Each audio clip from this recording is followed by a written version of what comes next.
We're in Raleigh, North Carolina, where the Pack has not run ahead of the ACC Pack in 2003. One of the biggest impact athletes ever at NC State tonight steps into one of his biggest games ever. He arrived an unorthodox thrower from Alabama, and he's going to leave Raleigh as North Carolina State's most prolific quarterback ever. It's also been a virtually complete Rivers rewrite of the ACC record book.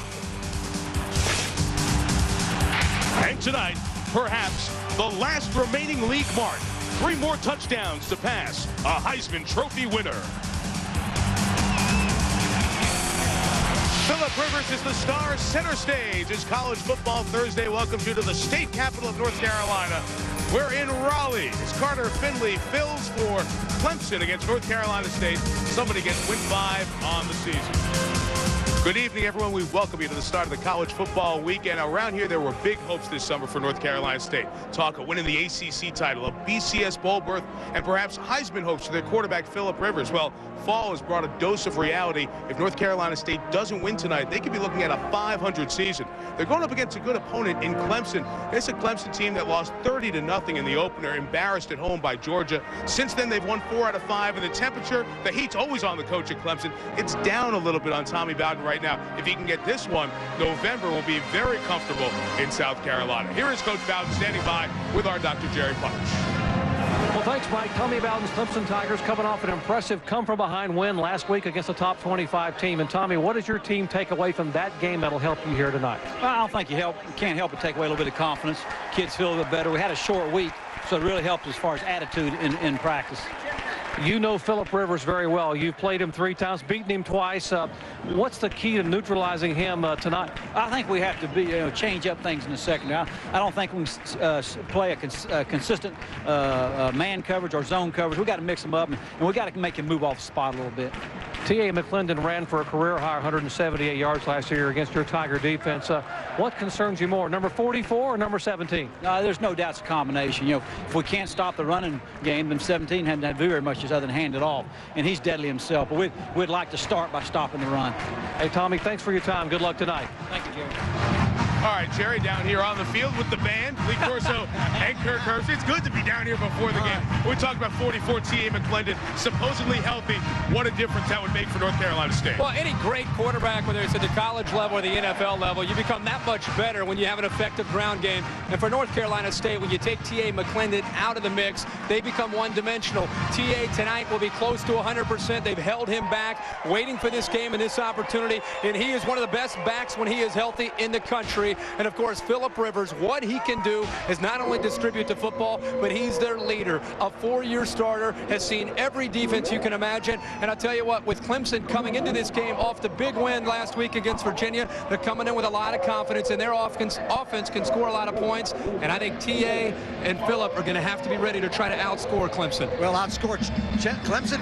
Charlie Whitehurst, the quarterback from Clemson, number 2 in passing and total offense in the ACC. Behind, you got it, Philip Rivers. He has 2 talented, tall receivers in number 21, Derek Hamilton, and number 17, Kevin Youngblood. Now, Youngblood last week caught the touchdown pass that beat Virginia. Now, Mike, I think you're going to have a shootout tonight because of the reasons. You got 2 of the top 3 passing teams in this ACC battling each other. What a game. Yeah, the Bronx is not the only place where 2 good pitchers are going head-to-head tonight, and I think we'll have more points than they will up there. Should be a good one in the ACC. Philip Rivers against Charlie Whitehurst, who's the son of former NFL quarterback David Whitehurst. We kick off in a little bit from here in the ACC, but first, a good evening. Chris Fowler back in the studio. All right, thank you, Mike. Trev Alberts and Mark May alongside. I'm not sure about the Wolfpack or the Tigers, but the NC State band looks focused, especially the piccolo player all over behind Mike. Now it's time to visit your quarterback of the week. Last week, you get a chance to hang out with a skateboarder from Colorado State, Randy Van Pelt. And you said I had the nice Chico pants or whatever. Chinos. Well, let's see what I don't even know what they are. What do we got this week? Diapers? Well, you know, most student athletes go through a busy day. I remember waking up, going to class and study hall and, of course, practice and all the meetings. Well, for Philip Rivers, when he gets home after that, the day has just begun.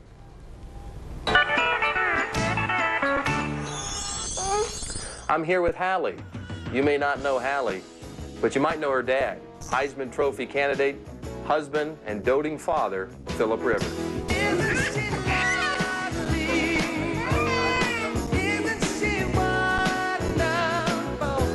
remember being a student athlete, and I remember all of the things that you had to go through, and I just can't imagine the added responsibility. How do you fit it in? I mean, it's 8 o'clock, man. I mean, you've had a long day.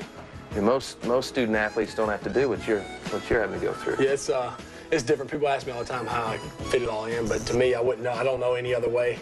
But she's usually up about an hour when I get home, and so we have a lot of. I try to have a lot of fun before she goes to bed. How did this all happen? I mean, was this sort of a plan? I mean, when you were younger, did you anticipate that you'd get married soon, or? I met Tiffany when she was in the 7th grade. I was in the 8th grade, so I felt something special from the start, but certainly didn't know how it would all lay out like this or necessarily this early. But it's all, you know, if I could go back and do it again, I'd do it the same way. Now, has your wife taught you, Tiffany's taught you, how do you properly bathe a child? Well, she a little bit, but a lot of that I already knew from having a little sister and brother at home. So what is the proper way, Philip? I mean, you just let them sit there for a while and then they're clean? That's most of it. Rinse them off a little bit, but they can't be too dirty. Show them this one. Touchdown. Touchdown. Yay. She loves that bath. She'd stay in there all night, wouldn't you? Come on. Where's your foot? Where's your foot? Good. Not a lie. This little quarterback book was given to us, and what's the name of the book? Little Quarterback, and the quarterback's number 17, so it's kind of neat. And they're red and white too. You read a book? You ever miss being single and being one of, you know, like some of your teammates, or?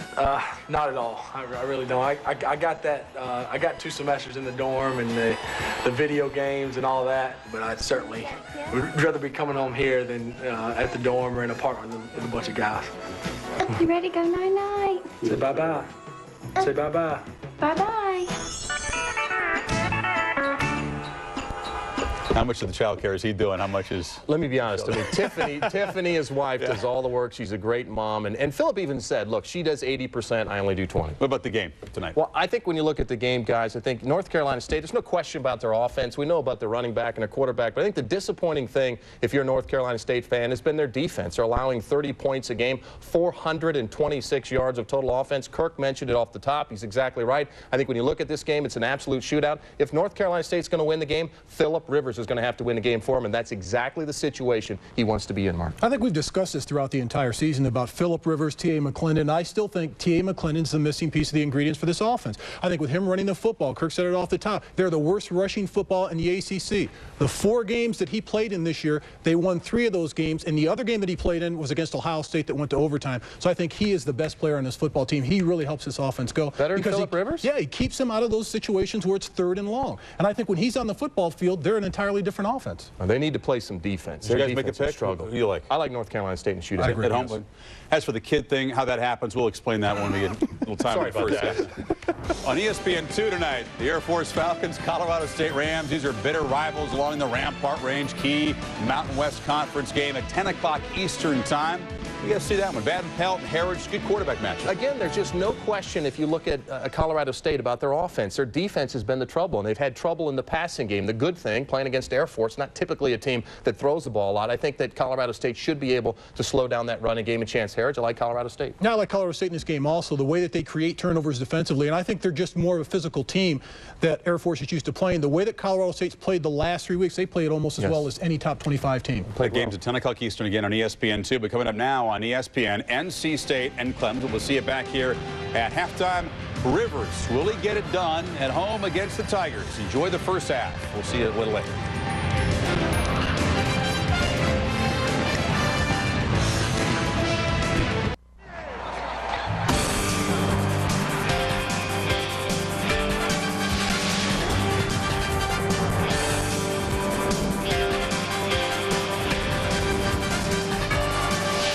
Celebrating our 20th year of live college football, ESPN welcomes you to the ACC for College Football Thursday. The 4-2 Clemson Tigers, the 4-3 NC State Wolfpack in an important game here in the league tonight. Well, we tie an NCAA record for the best night ever in terms of weather. You could not have a better evening to play a football game. 66 degrees, no humidity. That breeze will not even be a factor inside this more enclosed than ever stadium. And there's no forecast of any bad weather to come. Glad you joined us. Mike Tirico, Lee Corso, Kirk Herbstreit, and Dr. Jerry Punch here in Raleigh to watch NC State and Clemson battle for the 72nd time, and their head coaches know each other pretty well. Both really learned how to be a coach at this level from Bobby Bowden. Tommy, obviously his son. Chuck Amato, nearly 2 decades an assistant at Florida State. These guys were on the same staff with Bobby Bowden in the early 80s down in Tallahassee. Why is this so important for NC State? Well, plain and simple. The big dream of having a great season, lost to Wake Forest, lost to Ohio State in triple overtime, lost to Georgia Tech, and they nearly lost last week to Connecticut. It was a game not on TV, so under the radar a little bit. But Randy Edsall's UConn Huskies, playing some very good football, came into this game with great momentum. Even without their starting running back, they had NC State on the ropes and tied in the fourth quarter. But the big hit on the rush by Andre Maddox forces the interception by Freddie Autry-Lindsey, who scored on a fumble return earlier in the game. This touchdown in the final 5 seconds of the game allows NC State to escape and survive with a victory over Connecticut. Thus, they are coming into this game at 4-3, and Kirk, Chuck Amato even telling us on the field before the game, this is not what everybody built up for this season, but they've been hurt and they're very young. Well, I think that's the thing. I think they've had so many key injuries, Mike, that it's slowed down the potential of what they might be able to do. You know, he coached with Bobby Bowden at Florida State for, 18 years, and when they had injuries at Florida State, they'd put the second or third team guy in, and you didn't lose a whole lot as far as talent. You lost maybe experience, but not talent. Here at North Carolina State, trying to build this program up, you lose a starter, and you're going to sometimes a freshman that's not ready, or in some cases even a walk-on even. And remember one thing now, Tommy Bowden and his Clemson team is coming off a big emotional win. That gives them, I think, an edge psychologically. Clemson won the toss. We'll defer to the second half, and off we go on College Football Thursday. Jad Dean, big leg, strong kick, touchback, no return for Tremaine Hall. So, as you saw on the pregame with Trev, Phillip Rivers gets the start here at quarterback. He's experienced, 46th start, married to his 7th grade sweetheart, the poster boy for so much of that's good in college football. Well, of all the records he's had, the 30 wins and 15 losses, the 30 wins are more than any other starting quarterback in college football right now. That's very impressive to me. Drive will start from the 20, and a great sight for North Carolina State fans. 44 in the game. T.A. McClendon, he catches it on the first snap on a long handoff. Gain of 2. John Leak tackles it. Let's check the Bud Light starting lineups. McClendon joins Tremaine Hall in the backfield. Jericho Conchery, the wide receiver, a big play guy. 39 catches on the season. The offensive line for NC State missing a couple of starters now. So stepping in is right guard Antoine Colvin. He'll be an important guy to watch this evening up front. There's Colvin taking that right guard spot. Ricky Fowler, the starter, injured his knee against Connecticut. After the 2-yard pickup, here's 2nd and 8. And a McClendon run. Stuck at the 29 by Khalid Vaughn, the starting defensive end. Vaughn is back in the lineup. That's good news for Clemson because they lost J.J. Howard. So Vaughn and Fountain are the ends. Washington and Polk at the tackle spot. They play a 4-2-5. Leak and Hill, they will be very important. They're good friends, top tacklers on this team. In the secondary, Ty Hill gets the start at one corner, moving over to the other corner, and Justin Miller, 8 interceptions all of last year, none this season. The sophomore is talking too much on the field. Watch if he gets mouthy tonight. He needs to be a focused player. 3rd and a yard, they do it out of the gun. And Phillip Rivers hit as he threw. The pass is complete to Richard Washington for a first down at the 33-yard line.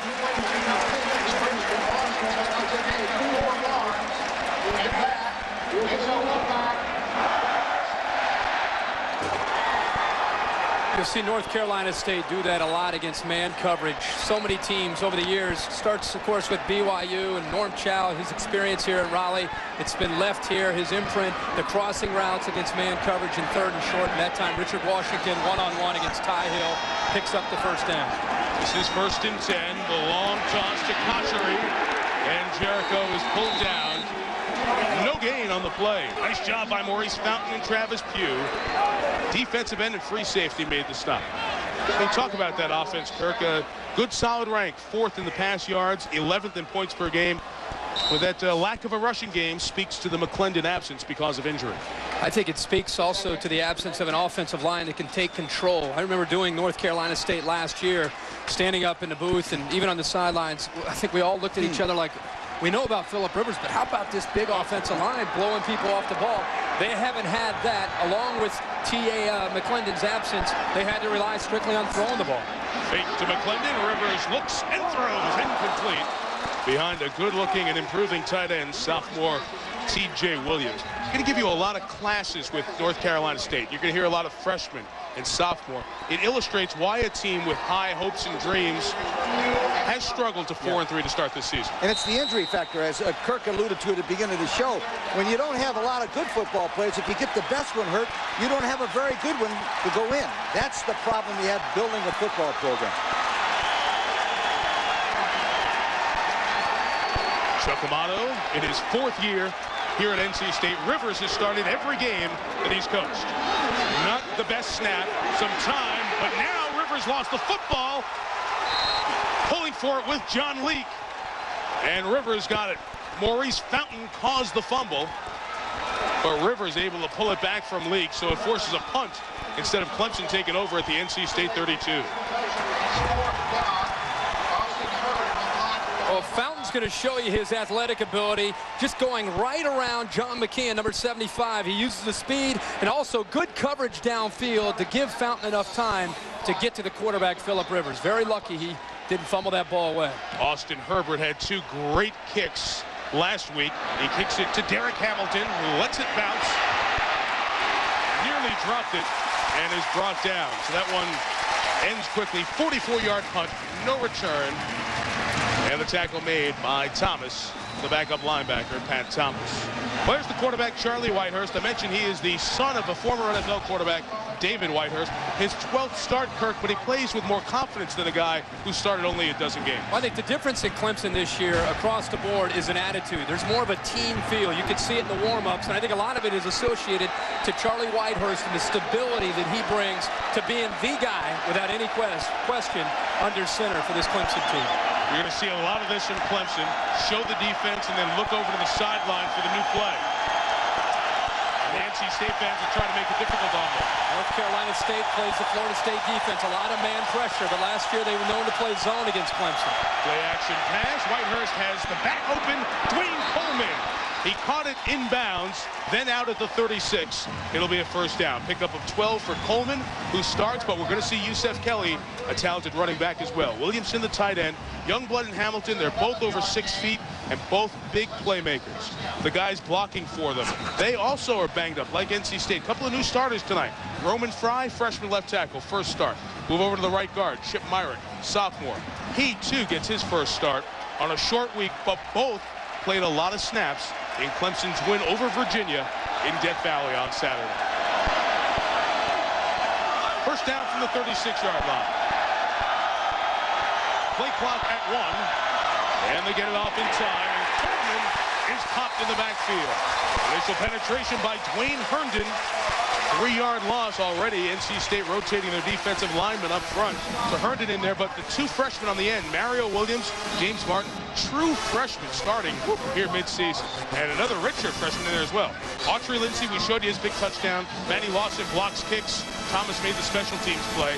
Back in the back end, Devontae Edwards gets the start. Another injury. They lost Lamont Reed, their cornerback. 4 juniors across the back line will be tested by Whitehurst tonight. After the loss of 3. Pressure on. Screen comes back the other way. Room to run for Williamson. He got back to where this set of downs started. And we'll have 3rd and about 11 coming up. Mario Williams made the tackle. That's an interesting play by Mario Williams. He rushes the passer, Kirk, and he has enough athletic ability to turn around and come back and catch the screen from behind. 6'7", 254, and what a good-looking freshman, huh? What a great-looking true freshman, one of the best true freshmen in the country. And you're right, what an athlete for that size.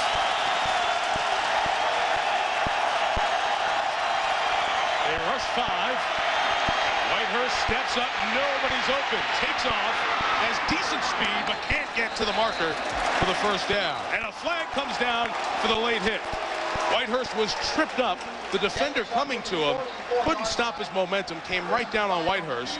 That's going to keep the drive alive.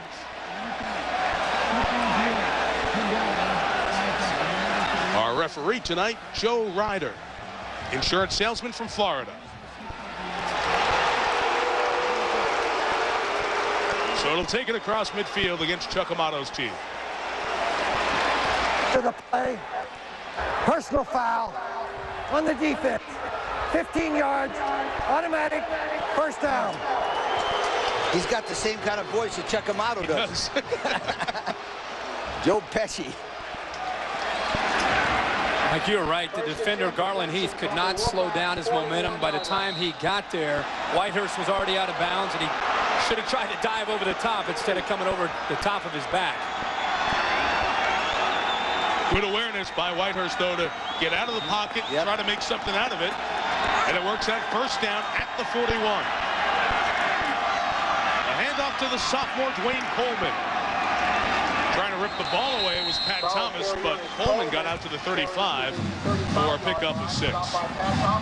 Give me a feel for this offense, Kirk, that Clemson runs. See, I think the difference we're already seeing this year, they have the ability to run the football. Now, they're not going to run it down your throat. All they want to do is sprinkle it in enough with the spread offense just to let you know that it's there. It's to prevent teams from just teeing off in the passing game.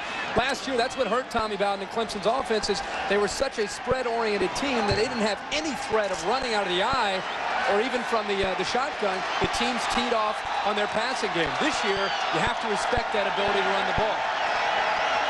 Derek Hamilton in motion. They fake the handoff to him. Whitehurst runs it, and it'll be brought down by Maurice Charles. You'll see a lot of 21 in motion. He's such a talented player. They try to get the ball in his hands. Like they did last week against Virginia. In some ways, a milestone moment for this team. First time they beat a ranked opponent in 9 games, and they ran the ball better than they have all year, ran most plays of the year, and kept it away from Matt Schaub in the Virginia offense. And they did one thing very important. They won it on the last play in overtime, which gives a team of football a confidence level that you cannot teach. Tommy Bowden said that before the game. Confidence is what they got out of that game. And that's what they've been looking for the last couple of years. There goes Hamilton in motion. Whitehurst throws his way, incomplete. These receivers have improved to the point where they're so much better on that play, but that time the 6'4" Hamilton couldn't catch the hot shot from Whitehurst. This is kind of 4-down territory. Their kicker has a leg to make it from about 48 yards, but he's been struggling with confidence, so Tommy might go for it. Aaron Hunt, their place kickers, 3 of 8 on the season, and 1 of 4 beyond the 40. Well, they ought to try to get the ball to number 17, Kevin Youngblood, somehow. He's a tremendous athlete. Youngblood up at the top of your screen with Hamilton.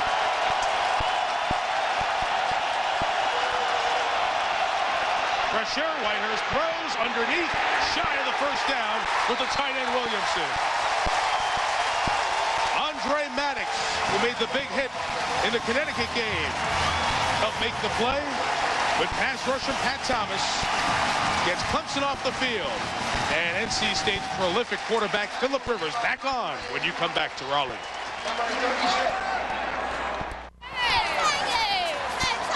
Two drives, good movement by Clemson, but unable to get any points. No score in this game. Lee Corso took the Under Armour advantage. Philip Rivers passing. They got a tremendous passing attack. North Carolina State advantage there. Clemson, Charlie Whitehurst, he's passing to those tall, skilled receivers, especially good weapons inside the red zone if and when Clemson ever gets in there. Good quarterback battle tonight. Rivers, the senior, Whitehurst, the sophomore. Rivers making his 46th start here tonight. Play action, first down. Takes off and is going to be pulled down at the 35-yard line by Leroy Hill, the junior linebacker. Pickup of a yard. Hill and Leak, 43 and 45. They're going to see a lot of Philip Rivers if Philip gets out of the pocket here this evening. What's interesting to read about Leroy Hill, his favorite athlete outside of football, Jackie Robinson. That says a lot about that kid, because that Jackie Robinson, to me, was one of the great leaders of all time when it comes to athletics. Leroy Hill moving from the safety to the whip linebacker has been one of the best moves, they said, on this defense this year. Very aggressive. You see only 220 to play linebacker. He makes up for that with a great heart and great determination. 2nd and 8. Here is McClendon running up the middle. Big old Eric Coleman, 305 pounds of him. Out of Charlottesville, Virginia with the stop. 3rd down ahead. Well, we talked about seeing McClendon in person last year, the game at Clemson. Look at the numbers he put up against the Tigers, a career-high rushing night. It wasn't NC State's passing that won the game 38-6. It was this guy's running the ball. And we always going to talk about running backs, but I want to reiterate, there was a difference up front last year with North Carolina State. It was an attitude, a blue-collar, experienced offensive line that they don't have the luxury of having this year for TA and for Philip Rivers. A lot of Cotchery in motion. He's the best target for Rivers. Clemson brings 5. 6 men cover, but underneath, it's the tight end Williams. Spilled at midfield, 1st down. Boy, that TJ Williams, 6'4", 236. He's a National Football League H player someday. And let me tell you the thing I like about TJ.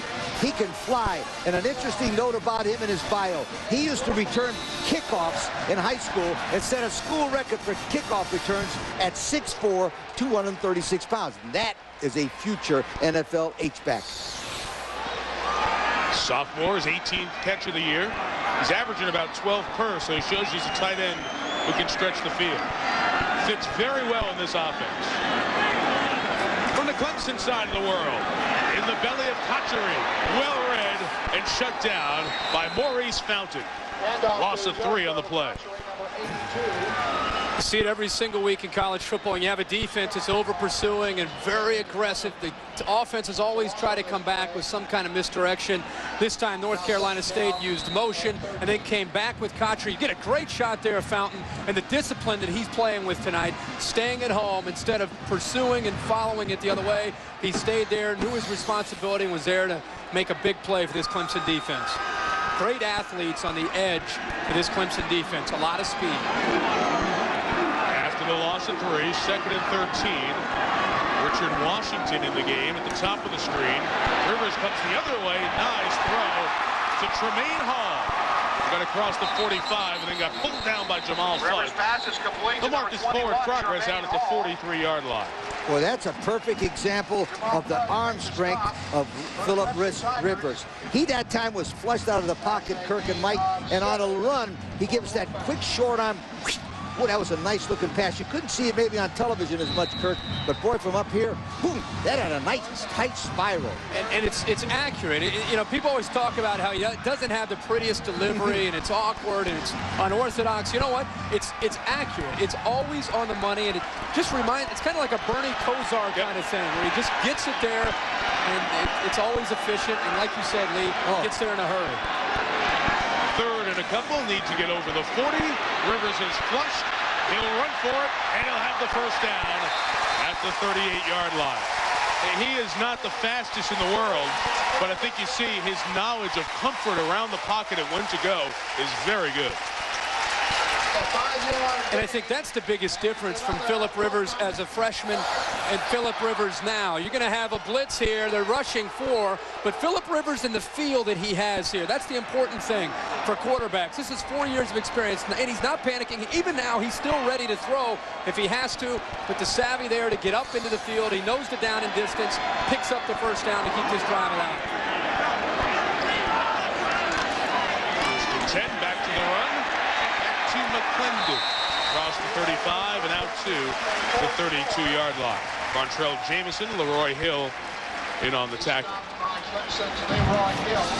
We'll talk about the knowledge that Philip Rivers has as a quarterback and how Chuck Amato sent him out there for every game to start. His dad is a coach, a high school coach, and when he was 8 years old, Philip was the water boy. And there is Philip's dad and his brother. We've seen the Rivers family here already tonight. When he was the 8-year-old water boy, he'd run down to see if it was a 1st down. If not, he'd come back and say, Dad, we need this much. Gives it to McClendon, who has that much and more. 1st down, out to the 25.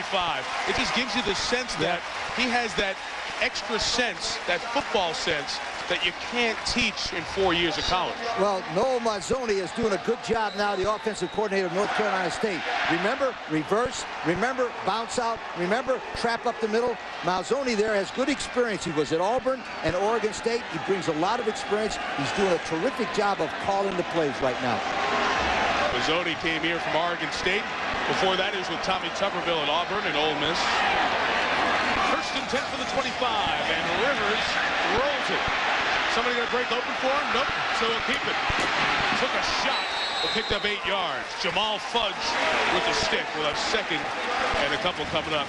You know, guys, we have a border rival here, but we also have a great chess match going on. Noel Mazzoni just talked about the offensive coordinator. Clemson's defensive coordinator is John Lovett. John Lovett was also at Ole Miss and Auburn with Tommy Tuberville. Both kind of let go around the same time. And these guys are good friends from their years as a defensive coordinator and offensive coordinator. Matter of fact, Noel told me before the game, their wives are best friends. This is such a tough week for them. Last time they coached against each other was 7-on-7 drills at Auburn, you know? Little inter-squad scrimmages. Tremaine Hall, dangerous player. In motion, 2nd and 2. Rivers comes underneath that to Richard Washington, who has the first down at the 14. Pick up the 4. Hey, Lee, when you're a coach, you're going up against a coach who you know, and you know his tendencies. Do you have to do what's in your heart or try to outthink the other guy? No, you know what you do? You do what your team's best. You don't worry about the other guy. And there's an injury right there to Rivers, isn't it? Yeah. And I don't think that's going to bother him too much because it's on his outside of his hand. Kirk, to finish that point, Mike, Chuck Amato has got to do what his team does best, and don't worry about who's coaching the other side. God, that was kind of a nasty looking. Yeah, nasty cut. But where's Dr. Jerry Punch? He'll get on it. 11th play of the drive. Rivers looked like Jared Lorenzen, the big guy from Kentucky, as he stayed up, threw it.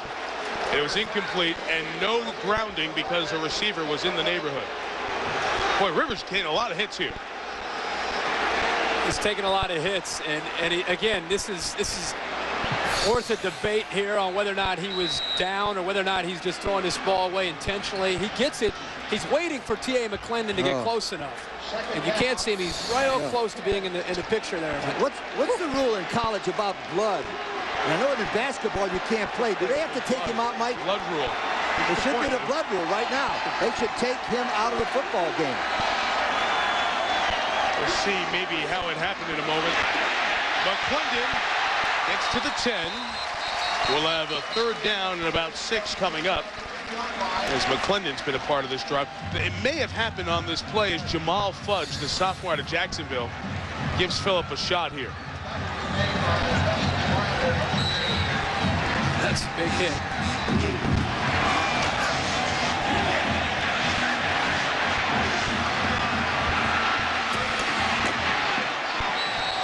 Yeah, it could be, but he looks like he hit him on the other side. It does. He could have gotten his foot stepped on. A lot of things could have happened. That one didn't feel good. We know that. 3rd and 6. A flag is down. On the run, Washington. Pulled down. Great play by Ty Hill. A pickup of 5. Shy of the first down. We've got a marker. We'll check it out here in this rapidly moving opening quarter. A lot of action, isn't it? Quarter. This drive's chewing some clock. There you go. Let's go down to Jerry Punch. That penalty won't give him a first down. Doc? Guys, Phillip Rivers is so tough. He has not missed a single play. Jamie Call, the head trainer, said he has not missed a single play at NC State in 4 years. In fact, the second to last play before the halftime at Ohio State, he separated his left non-throwing shoulder and did not miss a play in the second half. Played all 3 overtimes. Talk about a tough customer. Phillip Rivers has a little gash on the back of his left hand, but I've got to believe they'll bandage that up after this possession, and he will not miss a single play for the remainder of this year if he can help it. If you play with a separated shoulder, that little cut on the throwing hand, that's right. You don't even know it's there right now. The penalty is going to keep him shy of a first down, but will give them 3rd and short. Lee, whenever a participant suffers a laceration or wound where oozing or bleeding occurs, the player or game official should go to the team area, be given appropriate medical treatment. He may not return to the game without approval of medical personnel. He needs to come out of the ball game according to the rule book. Yes, sir. Thank you. If we define that as oozing or bleeding. Oozing, bleeding, that looks pretty oozing. That looks oozing. That was bleeding and oozing. 3rd and a yard. McClendon took a shot picking up the blitz on that play, but he stays in the game with Coach Trey Jackson in the backfield. 3rd and 1 to McClendon to the end zone.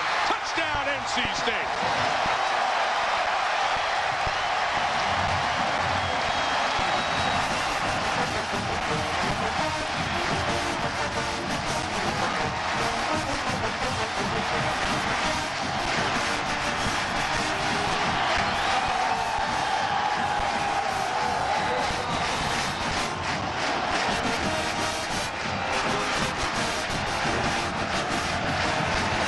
T.A. McClendon scored a lot of touchdowns here in Raleigh.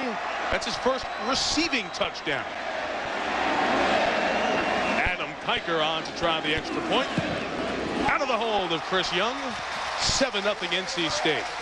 Long drive, 13 plays and 67 yards. Oozing blood. Rushes. Near penalties. It caps off with a TD from T.A. McClendon in the end zone. We'll see if Clemson can respond on College Football Thursday. ESPN's College Football Thursday. Brought to you by Outback Steakhouse. No rules, just right. And by Bud Light. For the great taste that won't fill you up and never let you down. Make it a Bud Light. North Carolina State on the board first. Very nice drive led by Phillip Rivers. Despite the fact that he had that right hand cut open a little bit. 13 plays, 67 yards. Took half the opening quarter, and now Rivers is 2 touchdowns shy of Chris Wenke's mark, the all-time TD pass man in ACC history. He holds almost every other quarterback record in the ACC. The kickoff from John Durante, who's had a lot of touchbacks, will not have one here. Justin Miller, the return, a good return man who took one back the distance last year against State. Taken out to the 32, tackled by A.J. Davis. So Charlie Whitehurst will go against Chuck Amato's defense. Down 7-0. 7-0 NC State here at the newly expanded Carter-Finley Stadium. Looks absolutely beautiful. Spent a lot of good money here to make this place spruced up as Clemson takes over. 1st and 10 from the 20.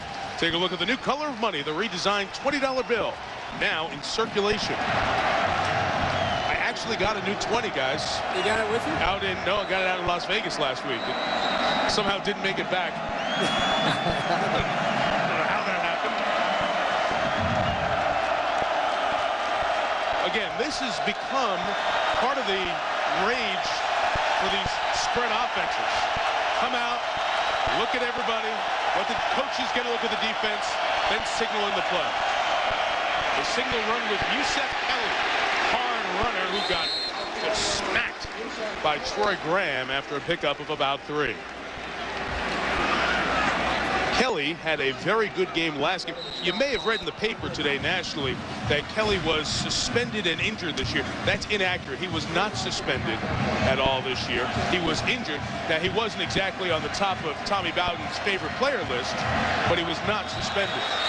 Trying to draw the offside, and they do right there as the defensive lineman came into the neutral zone. I think it was Dwayne Herndon or Oliver Hoyt. We'll check out which one it was. It was Herndon. So it'll be 2nd and short for Clemson. Got a chance to remind you, we have a good college football lineup Saturday coming off the win over Ohio State. Wisconsin will take on Purdue, 15 against 12, and the ACC for our night game. Started off in Camp Randall after college game day, and then Florida State takes on Virginia. The 7th-ranked Seminoles try to pick up the pieces after the loss to Miami. That game also available on ESPN HD Saturday. Our lineup from the Big Ten and the ACC. All of a sudden, we're down to just 5 undefeated teams. A lot of one-loss teams still very much alive. Yusef Kelly, 1st down and more. Robinson threw a nice block. Hamilton, I should say, threw a nice block for him as Kelly got out across midfield and picked up 16 to the NC State 44.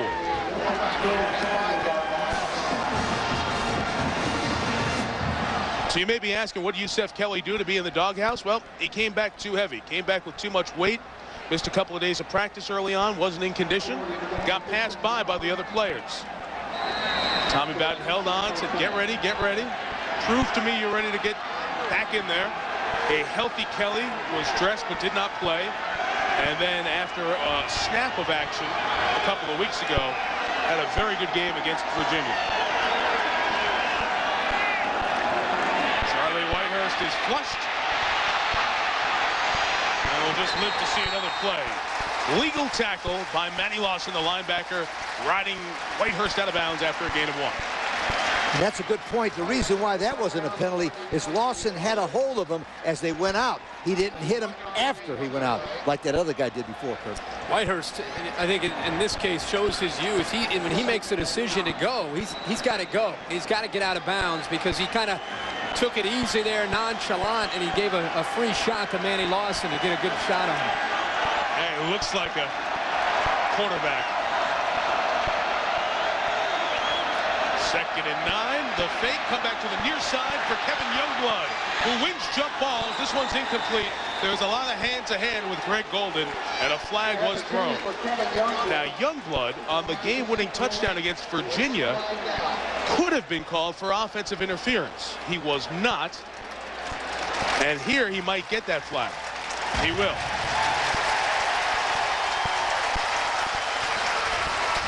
6'5", 215, a lot of physical play when he goes for the ball. Anytime you go on a fade or a streak down the sidelines and the ball is underthrown, the receiver has to be careful. There's a tendency to push back to try to get a better look at the football. And this time, when he just pushed Golden by him. It was a good call there because he definitely had a push there. It came on just before you could see it. You know, Kirk, reading about him, I was very impressed also that Youngblood's favorite athlete outside of football was Jesse Owens, that guy from Ohio State University, one of the great track stars of all time. Oh, yeah. These people admire good people. After the 15-yard penalty, 2nd and 24. Quick slant shot is not complete. Dropped by Youngblood as they go right back to him. Clock did not move. That play started with 5 seconds and still have 5 left in the first quarter. Somebody fell asleep. That's something that Clemson wants to try to take advantage of, is the size of their receivers as this game goes on. Kevin Youngblood is 6'5", Derek Hamilton is 6'4", and as much man-to-man as North Carolina State has played in the past, Greg Golden, 5'11", A.J. Davis, 5'10". That's something as this game goes on. Whitehurst, if he sees man-to-man, will go up and over the top. 5 in the pattern. State brings the heat. They put a jump ball up in the air for the senior Tony Elliott. He can't come down, but this one is pass interference again. I think this time Devontae Edwards. Oh. You don't think? I don't know. You think offense? I think Edwards is in pretty good position there, and I think this one, I don't know, we'll have to see. It could go, I think, against Tony Elliott as much as it would go against Edwards. Edwards is playing the football. Watch 14 red. He's playing the football. He's not touching anybody. That's on offense. But where's the offensive interference? He just set his hands on his shoulders. I mean, I'm just saying, if they're going to call it one way or the other, it's definitely not on Edwards. I think that was a no call. Yeah, if that's going to be offensive interference all night. I'll take a no call, but it's definitely not on Devontae Edwards. He didn't do anything. You're right, but I'm not wrong. No, you got it. And rare you get a pass interference on the offense, declined. But obviously because you have 4th down coming up. So that will bring us to the end of a very fast opening quarter. State scores on the 13-play drive, and after 1, NC State 7, Clemson nothing on College Football Thursday. Quarter number 2 begins with bad news. T.A. McClendon of NC State hobbling over there to the table, being bothered by perhaps another injury. We'll have Jerry check on that. The quarter begins with a cold Chasen punt. Averages 39, is long 50. State got in there. They got Chasen. Flag is down. Don't know if it's roughing or running into the kicker. It's down to the 22. Let's see if it's 5 or 15. It's 15, and Clemson will retain possession. With authority. He brought that home. Well, he really meant that one. That was officially mean. Yeah. That was a definite person. Well, it's the same deal, guys, what we saw last week. The spread-out formation, 3 personal protectors. NC State just charges it, and they got too close. Lee, you're an old coach. Whatever happened to the old-fashioned, just the old punt? Just line up and punt. You could have called it on 3 guys. Yeah. Look, you know, I told you last time in 1959 was the first time we saw that with Syracuse. And then we put it in Maryland. The problem we had, we couldn't get 3 guys to volunteer to go back there. Because it got 3 personal protectors. Boom! They kept knocking our personal protectors out. That's worse than being in the wedge. I don't like that punt. It's like on the wedge on kickoff return. Well, Manny Lawson. Because those guys are running at full speed.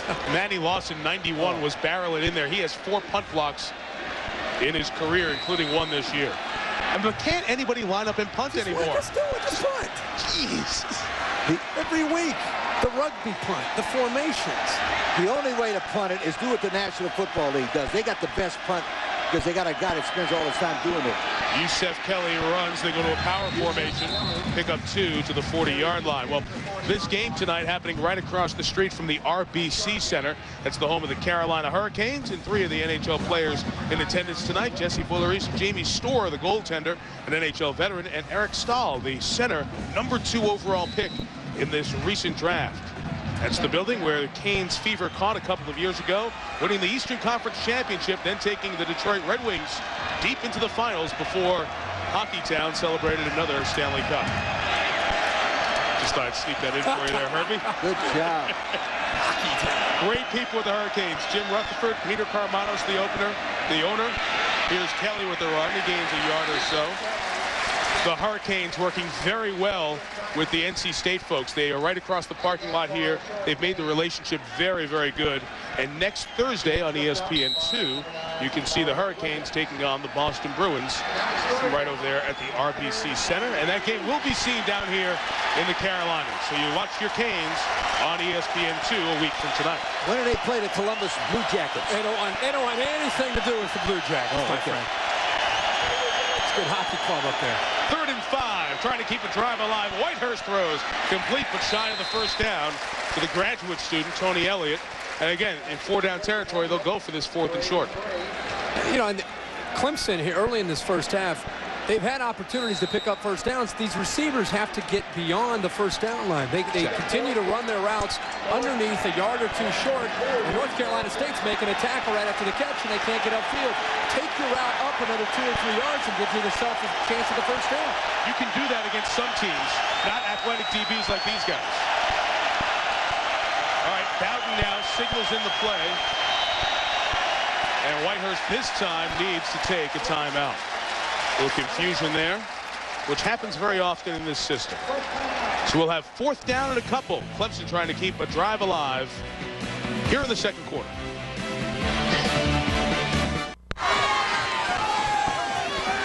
Clemson, most wins in ACC history. They got win 200 when they defeated Virginia. Meantime, bad sight for NC State fans, and a common sight this year. T.A. McClendon heading to the locker room to be checked on. Jerry Punch will give us the update on that momentarily. Meantime, 4th and a very long yard, really 4th and 2, and Whitehurst will throw. Is that caught? Yes, it is. First down. What a catch by Ben Hall. He really got hit before the ball got there, and he keeps the drive alive. Pat Thomas and Greg Golden were there on coverage.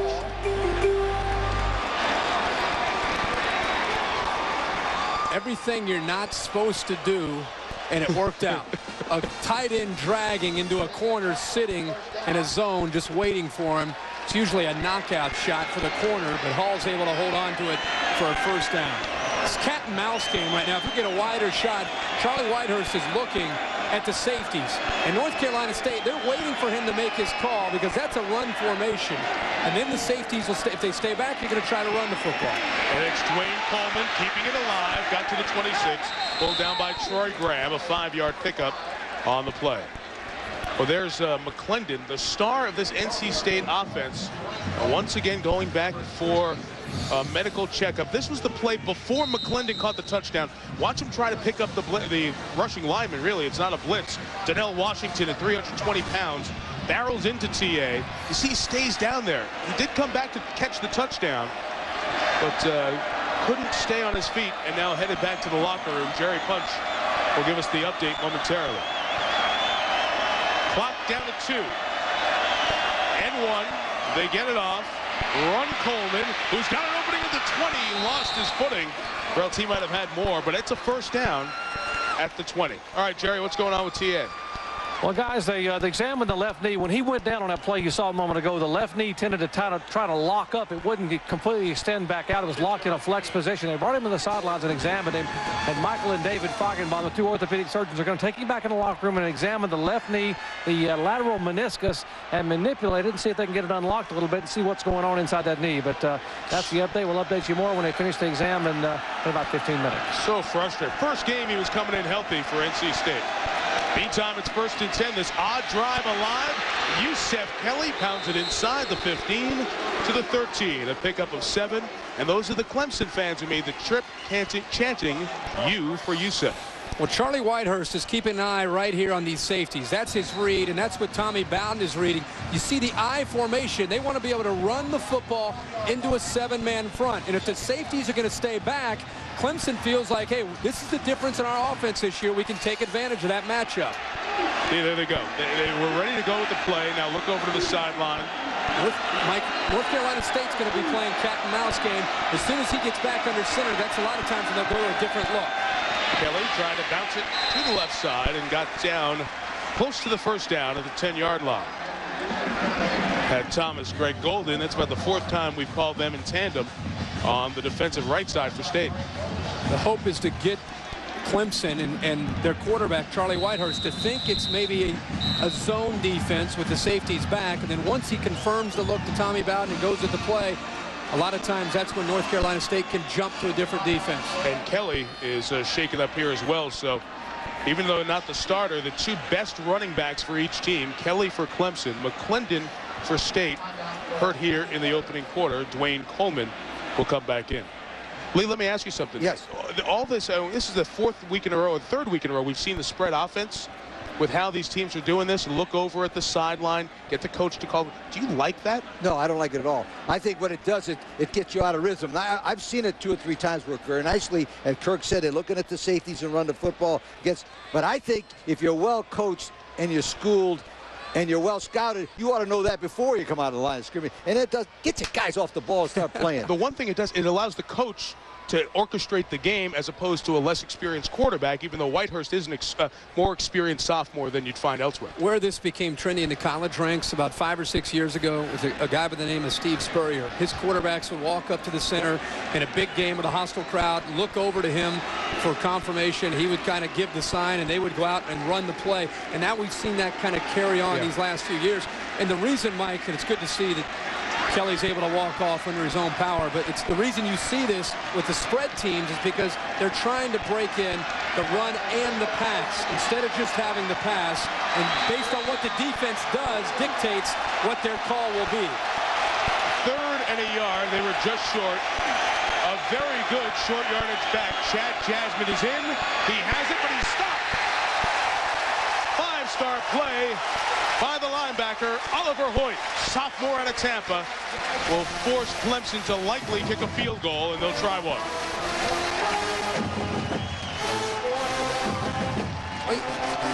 When you have a deep handoff, this is just penetration right through the A-gap. Just very simple. He got through there. The fullback wasn't able to pick him up, and he beat him to the point. And when you have a linebacker who's able to time it like that, it's tough for an offense to counter it. The struggling Aaron Hunt from 29. Snap was high. Good job on the hold.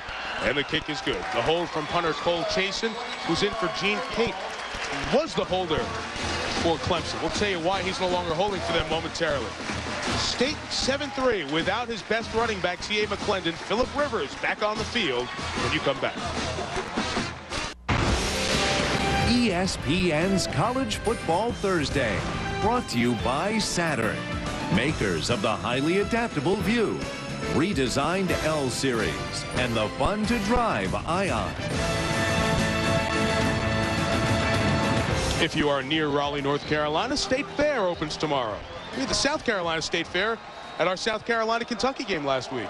It's everywhere. We're on a State Fair tour. We are.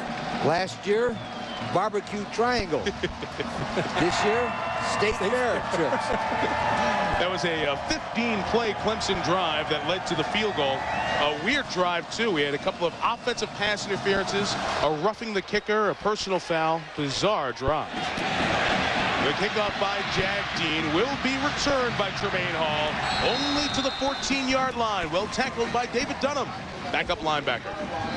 Well, Phillip Rivers has had some success tonight throwing the football, and a lot of it has been underneath because of Clemson's ability to put pressure on the quarterback. Look how he has spread the ball evenly and distributed it through the first 15 yards across the field. Not very much down the field. You have to think Clemson will try to make some adjustments to take away the underneath stuff to see if Phillip Rivers has the ability to go deep downfield to his receivers. And North Carolina State's longest drive of the year of 7 minutes and 36 seconds was the last time they had the football. That's right. This is only their third drive. Yeah. Clemson's only had a couple. 20 minutes into the game. Coach Ray Jackson replaces T.A. McClendon, and the pass to the tight end T.J. Williams, 11 first down yards to the 25. Let's update the injury to Rivers a moment ago with Jerry. Mike, Phillip Rivers had his right hand stepped on. It's a perfect cleat imprint on the back of his right hand, a laceration of about ½ an inch. Did not require any kind of stitches or anything. They just cleaned it up, bandaged it, wiped it off, and didn't even put a Band-Aid on it. He's that tough. But just a little step on the right back of the right hand. You got to bandage it up when he gives his daughter a bath there, though. We saw that with Trev earlier. What's it called? Travels with Trev? How about tub time with Trev, too? Trev in the bathtub there? Looked like a parent hopped right in there. Coach Ray Jackson is stopped. May have lost a yard. Leroy Hill made the tackle. Now, the significance of the McClendon injury is magnified because Josh Brown, who's had 50 carries this year, is also out for tonight's game with an injury. So McClendon and Brown, essentially their top two running backs out. A lot of pressure on Coach Ray Jackson, a senior out of Birmingham. And Lee just touched on the last drive. A big part of that drive, not only chewing up clock, but the balance. They had 8 runs and 5 passes. Noel Mazzoni was able to mix it up quite a bit in that first drive when they were able to score. Without T.A. McClendon, will they still have that ability? A lot tougher now. Rivers underneath to Richard Washington. 3rd and 2 coming up. The tackle by Ty Hill. Well, we'll talk about McClendon's impact in the rushing game and how he opens things up on that pass chart that Kirk just showed you. Here's the average yards per rush. McClendon gets 5.5. Without Brown, 3.7. Now you're dropping down to Tremaine Hall and Coach Ray Jackson, who's under 3 yards per carry. When you become one-dimensional, I don't care how great Phillip Rivers is, you are more stoppable. So a lot of pressure on Jackson, academically ineligible last year, worked himself back into good academic standing and good favor with Chuck Amato. Rivers has hit 6 of his last 7. This to keep the drive alive. 7 of his last 8. T.J. Williams another catch. That's 3 on the night. And a first down. Pick up 7 in front of Travis Pugh. T.J. Williams is 6'4", 236. It's a really good target coming across there. And Kirk, the thing I like most about this Rivers, I see it more and more every time I watch him. Watch him pinpoint this ball. It had to be in a perfect spot for him to catch it. Watch it. Look at that. And again, it's not the prettiest thing in the world, but it's right on the money. He's almost falling down as he throws the football, but right on the money. And you're going to see NC State without that running game, the crossing routes against man coverage all night, especially on 3rd and short. 3 of those 20 Williams receptions here in the first half. Run for Jackson, gets 3. Now, guys, in this offense, State talks about how their handoff is replaced by these long handoffs, these passes to running backs. Can that really, truly substitute for a quality running game? Not in my mind, and I'll tell you where I'll guarantee it doesn't. Not when you get in the red zone. That's why they have so many problems scoring when they get in the red zone. They move up and down the field in the middle, but they can't score, Kirk, in the red zone because they can't put that pow. Yep, and the other thing is when you're throwing, they call them the zombie routes, kind of a swing pass to the outside. You know what goes well with that? Having the threat of ripping it up the middle anytime with T.A. McClendon. You take that away, and now you become more of a horizontal team. Tremaine Hall picks up the first down. He got a nice block from Jericho Cotchery across midfield. The zombie routes? That was it right there. The zombie route. They just get it out. It's a glorified sweep. And we've seen this again spread all over college football. Cotchery at the top of the screen is going to make a heck of a block. Mike, you touched on this. He picks up 2 guys, Ty Hill and Leroy Hill. gave him enough room to get down the sideline, but it's very tough to continue to have success getting wide when you don't have a threat of getting up the middle. And Travis Pugh, the junior starting free safety, a couple of interceptions and fourth leading tackler on this team, is the Clemson player who's injured. You see Travis, as I mentioned, important not just in a game like this with the pass defense, but also his ability to stick his nose in there in the run game as well.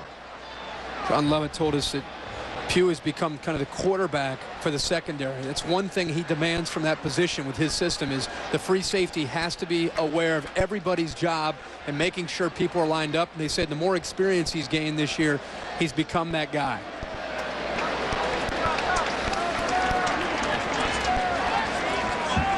His high school teammate Pugh's was Brian Mance. Remember, Mance was such a good part of Clemson's teams over the last couple of seasons. So they assist Pugh off the field, and we'll have 1st and 10 for NC State.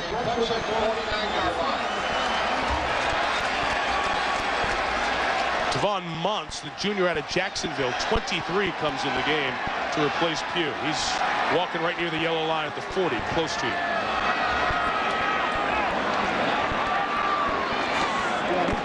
On 1st and 10, Rivers kept it, optioned it, now dancing his Hall for ruin.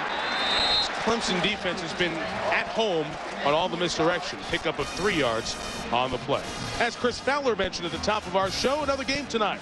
In his Air Force, the Falcons taking on Bradley Van Pelt in Colorado State at 10 Eastern on ESPN 2. So the college football action will continue in the Mountain West. Air Force atop the conference at 3-0. Colorado State 1-1. Well, Colorado State, by the time we hit the first floor, the stadium last week in South Carolina. No.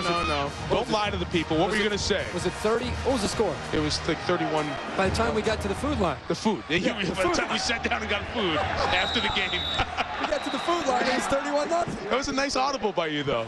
By the time we got to the truck. Popcorn. He was struggling, wasn't he? He was struggling on that one. And Phillip Rivers timeout last week for NC State. When we come back, we are killing him. We're going to see the top 5 that you guys have after last week's Shakedown Saturday. Mike, Coach, Kirk, and Doc, glad you're with us on College Football Thursday. State leads by 4. As promised, the top 5 from the guys after last Saturday.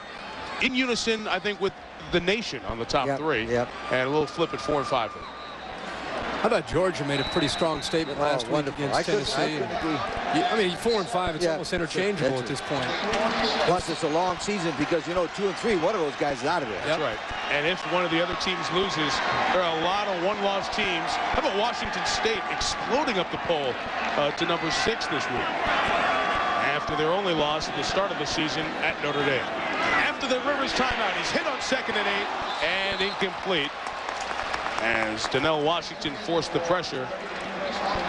And Hawkins couldn't hang on. Here is the top 10 with Washington State at number 6. Florida State, you'll see on ESPN. Buckeyes down to 8. Hawkeyes at 9. And LSU off the loss last week. I talked to Bill Doba, the head coach at Washington State yesterday, and he told me they're thinking of canceling the game this week because they went from 12 to 6 without playing. I know. He said we went 6 places up without playing. The polls are so volatile, especially last week. Oh, unbelievable. 3rd and 8. Rivers pass complete for a 1st down and more. Richard Washington to the 30-yard line. A pickup of 16. Rivers 6 of 7 on this drive. And State's been dynamite on 3rd down conversions. A little confusion here in the Clemson secondary, and Phillip Rivers right away is able to find the hole. See him looking downfield. This is a quarterback that has complete comfort in sitting in the pocket and reading a defense. Now watch the top of the screen, the crossing route. Ty Hill is going to get lost as he had man coverage right here, and he's going to go to the tight end. That leaves Richard Washington all alone to go up and pick up big yards. 1st down, run up the middle. Coach Ray Jackson gains a yard. Give him 2 out to the 29-yard line. Again, you pointed out confusion in the secondary. A reminder, if you're just flipping over, Travis Pugh, free safety who starts for Tommy Bowden's defense, is out of the lineup right now. Not to be, you know, I'm going to correct it. It's confusion by the linebackers. That they don't go deep enough. for the secondary to get him. And that reminds me last week of what Miami did to Florida State underneath. That's exactly the same play North Carolina State's using right here. Very well conceived offense, Mike.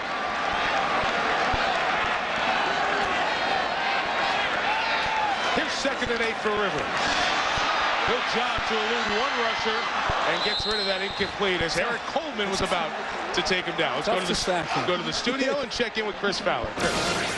Well, Cajun Field, Lafayette, Louisiana. UL Lafayette, one of 5 winless teams in the country. But the freshman, Jerry Babb, to Fred Stamps. And right now, early 3rd quarter, UL Lafayette leading 1-5 New Mexico State by 3. We will keep you posted. Well, you just don't walk into Cajun Field on Thursday night. You know it's a slow night in Bristol when they're talking about Lafayette. Well, we'll keep you updated on that. Hey, let's get them a win tonight, you know? Chris will keep you updated. He's got a long night. Got the late game tonight, too. 3rd and 8 from the 29. McClendon coming back to the sideline. Rivers lost the football. Did John Leak get it? Yes, he did. Clemson recovers. So all these opportunities when Rivers has eluded the sack, eluded the rush, that time he spit the ball out. Trey Tate knocked it out of his hands. And Leak comes up with the recovery. Another long drive. That one 11 plays, but Rivers turned it over. We'll see if Clemson can turn it into points with Whitehurst.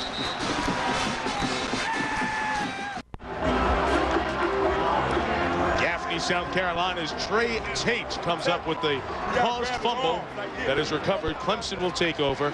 And as Clemson takes over, 1st and 10 at its own 34, you can take a look at the new color of money, the redesigned $20 bill that is now in circulation.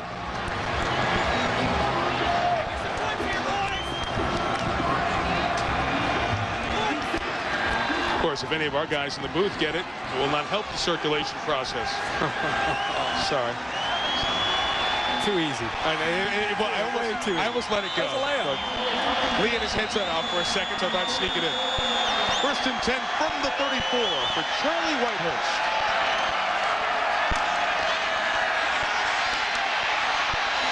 Nice throw. Back Dwayne Coleman. One man miss. Has some room with a block across midfield into the 45. Pickup of 22. The Clemson players have come out with a little attitude here on this drive.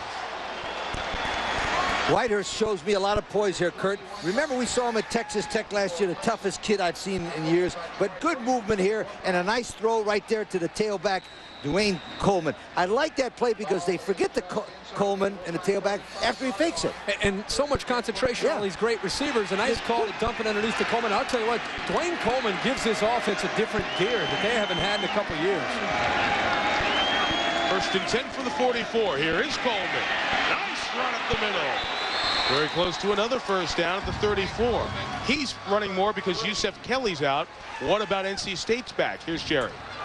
Well, guys, T.A. McClendon running up and down the sidelines. A little bit ago, the word was he probably was going to be done for the night because they were looking at, they were concerned about the outside of his left knee and maybe a meniscus. Dr. David Faggenbaum took him to the locker room, manipulated that left knee, and was able to unlock it. And now T.A. says it feels pretty good. He's running on the sidelines, and the word is we may see McClendon back in next possession.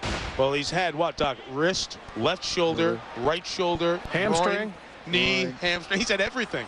He's had quite a bit, but he's a tough young man, and it was his decision. He wanted them to try to see if they could fix it so he could come back in the ballgame. He asked him to, so they went in and they had some luck, so we'll see what happens. Who was that running back at Colorado State that Doc made a portrait of? Was it McDougal? Kevin McDougal. We showed the elbow, the knee, the toe. Every injury. Everything. We may have to pull that one out. State. Yeah, we'll bring that one out. We have to pull that out for T.O. 1st and 10 after the measurement. So 2 plays and 2 1st downs for Clemson. Trying to drive and take the lead in a rapid 1st half. Coleman can't pull him down from behind. He gets a couple of yards. Stephen Tulloch, I thought, had the play, but he could not pull him down. It's a Clemson team, as I mentioned, Kirk, that lost 30-0 at home in the opener to Georgia. Rallied off, wins that they should have had against Furman and Middle Tennessee. But then I thought a big win. They went to Georgia Tech and won 39-3. That took the heat off Tommy Bowden for about 11 hours down there. They played well at Maryland, lost 21-7, and come back with the win against Virginia. That's why they're sitting at 4-2 in this key game tonight. 2nd and 9, toss complete. Derek Hamilton, 1st down for the speedster at the 23-yard line. Rapidly moving towards halftime. Let's see what Chris Fowler has for us then. Yeah, speedy first half into the Pontiac High Performance Halftime Report. We'll play 5 teams, 5 questions, including the Badgers. The Badgers, after their victory over Ohio State last week, I'll let you know if they're on letdown alert this week. We'll talk about the amazing story of Jeff Smokert, quarterback from Michigan State, coming off of last year and playing so terrific so far this season. Plus the singular poll question, your chance to vote which team's going to finish undefeated. Plus that UL Lafayette New Mexico State score. We'll track that for you, too. You got it. We'll be watching, bud. Thanks. First down toss, Whitehurst. Oh, incomplete. He had Bobby Williamson, the tight end, breaking open. Just was a half beat ahead of it. This is a completely different feel from Brad Scott in this offense because of their ability to run from the eye. This used to just be a 4-wide receiver, shotgun offense, and you knew what to expect, and defenses could pin their ears. Now, because of the success of running from the eye, it sets up play-action pass from the eye. That time, he had a Williams wide open. This is a very good game so far for Brad Scott in calling this. If they hit this a few passes here or there, they'd have a lot more points on the board. Head coach at South Carolina, 94-98. Bunch formation to the right on 2nd and 10. Tough to cover those 3 receivers. Whitehurst pressured and down. Need some time to let it develop. He lost 5. Freddie Autry-Lindsey, who had the 2 touchdowns in the last game, joined Sheldon Lewis on that play. That was a design draw, quarterback draw. They used the perception of being everybody spread out, but the North Carolina State defense did not move out with them. And Autry-Lindsey was in there beautifully to stop that quarterback draw. That was a design play, not a scramble. Tommy's going to take time out here once the clock gets in. Milk it down as far as you can before 3rd and 15 from their 27. All right. The timeout there. 63 seconds left. 3rd and 15 coming up when you come back to Raleigh. In so many ways, we all go to NC State because that's where the road to achievement leads. To a place where technology and learning are shared with young scientific minds. To genetic mapping that may one day yield new life-saving medicines. And the road leads to breakthroughs that extend the lives of those we love. NC State University, where does your road lead? Trying to contribute to the noise here with 1:03 left before halftime. Fast-moving, low-scoring game. NC State 7, Clemson 3. Both teams have 4 wins. This is a very important ACC game. 3rd and 15. Charlie Whitehurst is flush. Has room to run. Can he get to the first down? He threw it instead to his tailback, Coleman. He's shy of the first down, but it's a much closer field goal than it would have been. Let's see if NC State will use a timeout here to stop the clock. Clemson will milk it not to give Phillip Rivers and NC State a very potent offense any more time. 4th and 6.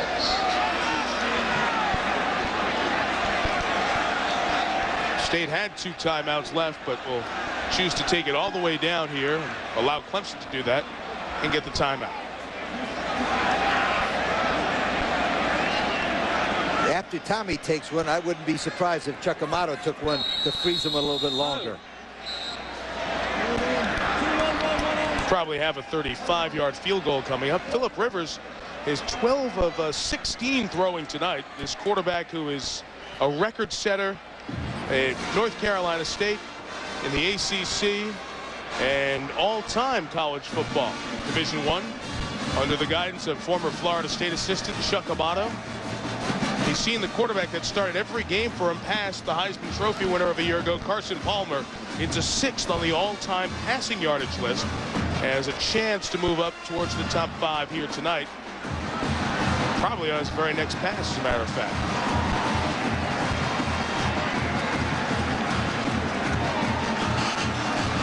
There is the top 4 that he's chasing. Cliff Kingsbury from Texas Tech, Chris Redmond, Louisville, Tim Rattay, Louisiana Tech, and Ty Detmer, BYU, the all-time leaders. More recent players in that, and not players who have gone on to great careers, but certainly in terrific systems. See if State will go for the block. 35-yard attempt for Aaron Hunt. Hit his first one earlier. This one ends in and is good. So it is a 7-6 ball game, and Hunt, who had only 3 field goals in the first 6 games, has 2 in the first half here tonight. We have not had a lot of possessions here tonight. Well, we're only like about 3 possessions per team so far. And just 13 points, a lot lower scoring than a lot of people thought. Right here. If you'd have told me after all the studying, I thought this was going to be a shootout at the beginning of the show. Remember I told you? Everybody. Number 1 pass. It's shootout, defensive Alabama style. Not only that, it's ball control. I mean, we expected some big plays by both teams' passing games, but it's been both teams' ball control using the pass game to eat up a lot of the clock. And both teams have very good athletes on defense, and their secondary is able to cover what these offenses do, kind of change the game. And do you guys agree with me? I think this is a huge game for NC State, because if they lose here, they still have Florida State, Maryland, and Virginia. It'll be tough for them to finish 500. Exactly. Now, Clemson has a little bit easier schedule to go. Also, both of these teams here have one thing going for them, though, Mike. When it comes down to getting a bowl bid, is they both travel well. Yeah. You know, North Carolina State took 40,000 people to the Gator Bowl last year. 40,000. And as you know, Clemson takes the whole state when they leave. I mean, they're great teams for traveling. Both teams need a win here, but you think about Clemson, if they're able to fight back here in the second half after everything Tommy Bowden has been through, they get a win tonight at 5-2. You still have Wake Forest to play. You still have Duke to play. You have South Carolina, Florida State, North Carolina. There's some games on their schedule that they've got a shot to win, and the Gator Bowl would not be a bad year at all. That's right. Jad Dean, strong leg, unreturnable touchback. 9 seconds for Phillip Rivers and company from their own 20. Well, we mentioned the importance of the ACC. The teams at the top there, Florida State, Virginia. That's our Saturday night ESPN game at 7:45 after the scoreboard show. Maryland and Clemson, the other 2 teams with 1 loss. They slide down to Georgia Tech. We'll see them next Thursday night, taking on Ralph Friedgen's Terrapins. Their state. Very important. Surprised to see them with as many losses as Duke and Carolina at this point in the ACC season. Everybody nicked here in the ACC, as it is in 4 of the 6 BCS conferences. Only the Big East and the Big 12 have undefeated teams of the Big 6 conferences. Halftime virtually even in the plays, the yards, and the score. NC State leads Charlie Whitehurst and Clemson by 1. We'll see if we see the injured T.A. McClendon in the second half, but Jerry Punch is down there with NC State's head coach.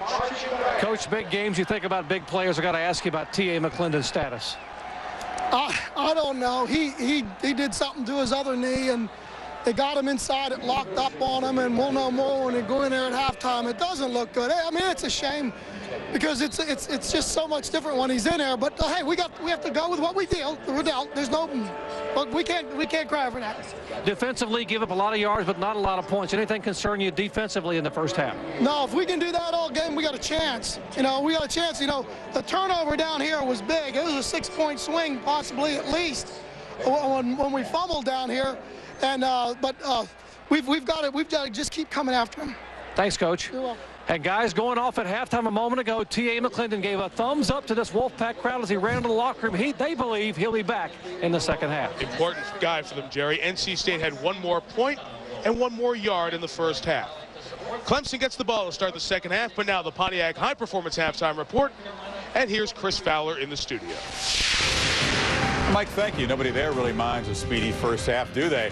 And we're just as surprised as you guys. These 2 teams, you expect a whole lot of yards. You expect about 68 points per game average the last 5 meetings. Instead, the NC State defense, which hasn't stopped anybody really well all year, a 1-point lead. Yeah, I said off the top that NC State's defense hadn't played well all year, but they've played pretty well in this first half. But I think their offense is really helping them out with Phillip Rivers spreading people out, the short passing game, ball control on offense. You can help your defense, but clearly they are playing much better so far in this game. And for Clemson's offense, only 6 points in the first half. But I think what you'll see in the second half is you're going to see Tommy Bowden open it up a little bit more and throw some jump ball passes to Derek Hamilton and Kevin Youngblood, because they're 6'4" and 6'5" respectively. The tallest cornerback for North Carolina State, 5'11". You and Corso on the same page on that one. If you go by past performances, NC State's been a very good third-quarter team. Rivers has the only touchdown in the first half of this football game, the first ever touchdown reception for T.A. McClendon. Pack up on the Tigers by 1. We'll be right back.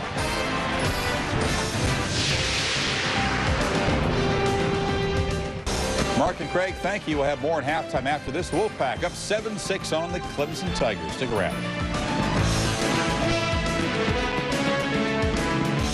Must win. Second half straight ahead. The results of your votes in our poll question straight ahead.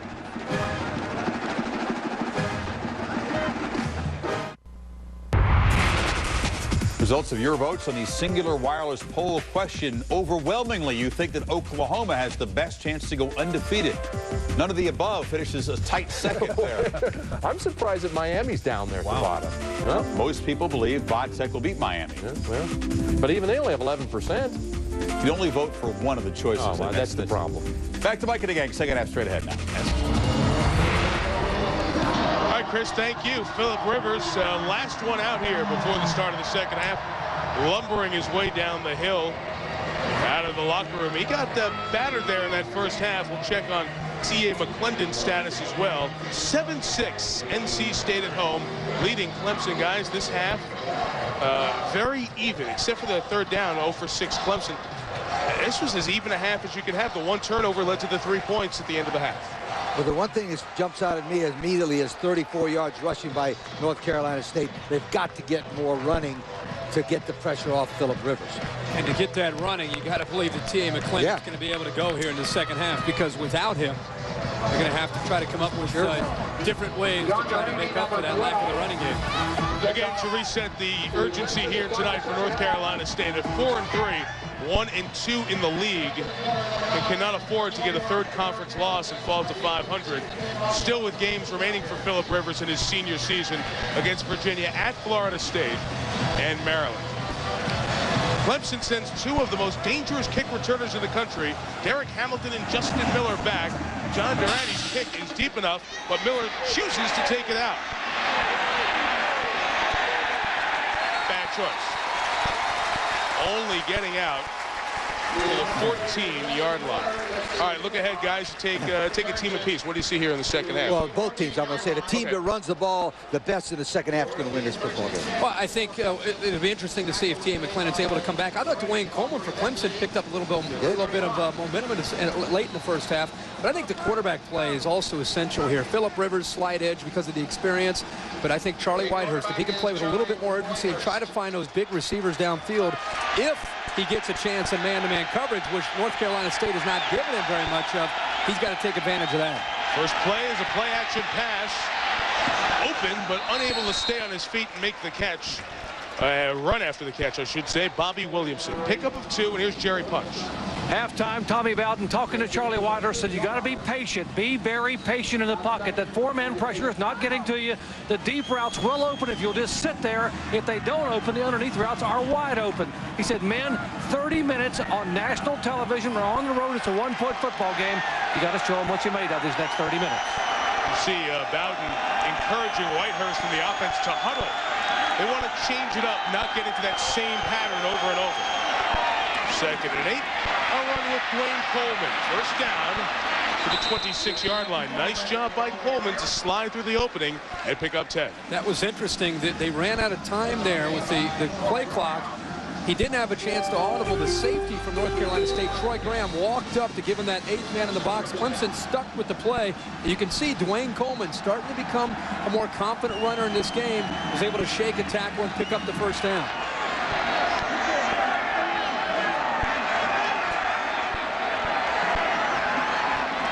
From the 26, another play-action pass. Whitehurst steps up, right through the hands of Derek Hamilton. And if he catches that, he has the lane and the speed to really take off for a big one. Those of you just surfing over here at the bottom of the hour, working the clicker tonight. Here's our ESPN game track. Show you why we have a 7-6 game. Both starting running backs, or both of the best running backs, I should say, Yusuf Kelly and T.A. McClendon, have been hurt in this game. Meantime, Phillip Rivers, on the next play after McClendon was hurt there, threw his 78th career touchdown pass. The first catch for touchdown in the career of McClendon. And then he went out with the injury. 2nd and 10. Whitehurst watches State come through. That will be intentional grounding. Foul from the spot where it happened. It will be a loss of 11. The Clemson sideline trying to say there was an eligible receiver there. Yusuf, I'm sorry, Mike. Dwayne Coleman was hit right in the middle of that pack. It was like a herd of linemen there. You couldn't see him. I think the line judge came over and said the little man, number 3, was in the midst of a couple trees there. That's 3rd down. So instead of 3rd and 20, it will be 3rd and 10. That would have been a spot foul from where he threw it, which was the 16-yard line. Well, we haven't talked about Kevin Youngblood all night. No. He's got to come throw the ball towards him. Well, the wide receivers only have 2 catches for each team. 6 come. Whitehurst shuttles it up to Jasmine, who goes forward to the 32. Doesn't get the first down, but it's 16 yards better than it would have been. Was that Phillip Rivers wearing 6 there in orange? I mean, that's his play. And that's 16 yards of hidden yardage when it comes to this punt. That's a tremendous play by Charlie Whitehurst. 2-hand chest pass. Well, NC State got to him right away. I thought he's down here. That is dead. That is Phillip Rivers. Just get rid of it. I don't care. Underhand, throw it left-handed, whatever it takes. Shot put it. Just get it out. And you're right, Lee. Some yardage there that could come in handy as far as field position. Hunter Cole Chase, remember, had one nearly blocked but was roughed earlier. It's a high kick, fair caught at the 30 by Tremaine Hall. 36 yards on the punt. Well, as always, coaches go in, figure out what is next. Let's see what Lee has drawn up here for the second half on the Home Depot coaching adjustments. I think both sides of the ball have the same problem. They need to solidify some kind of a running attack to take the pressure off of the quarterbacks. Now, with McClendon in there, that automatically looks like it's going to help North Carolina State, because he's a great running back. But right now, North Carolina State hasn't proved to me they can run it with or without McClendon. But it's very important, Kirk and Mike, the team that runs the ball in the second half will win this football game. They open with 2 tight ends. Richer in the backfield. They will throw out of it. Rivers going long for Richard Washington. Incomplete. Washington trying to break free. Justin Miller, 8 interceptions last year, none this year, in on the coverage. Back down to Jerry Punch. Guys, halftime in the Clemson locker room, Tommy Bowden talking about how are we going to handle number 17. He said, defense, guys, you cannot go after him from the waist down. You can't grab his knees or his ankles. You got to wrap up his arms. As long as his arms are free, he can throw the football. You got to get him from the shoulder pads up and grab those arms. So watch for the defensive lineman to go upper body here in the second half. Phillip Rivers, 6'5", 236 pounds.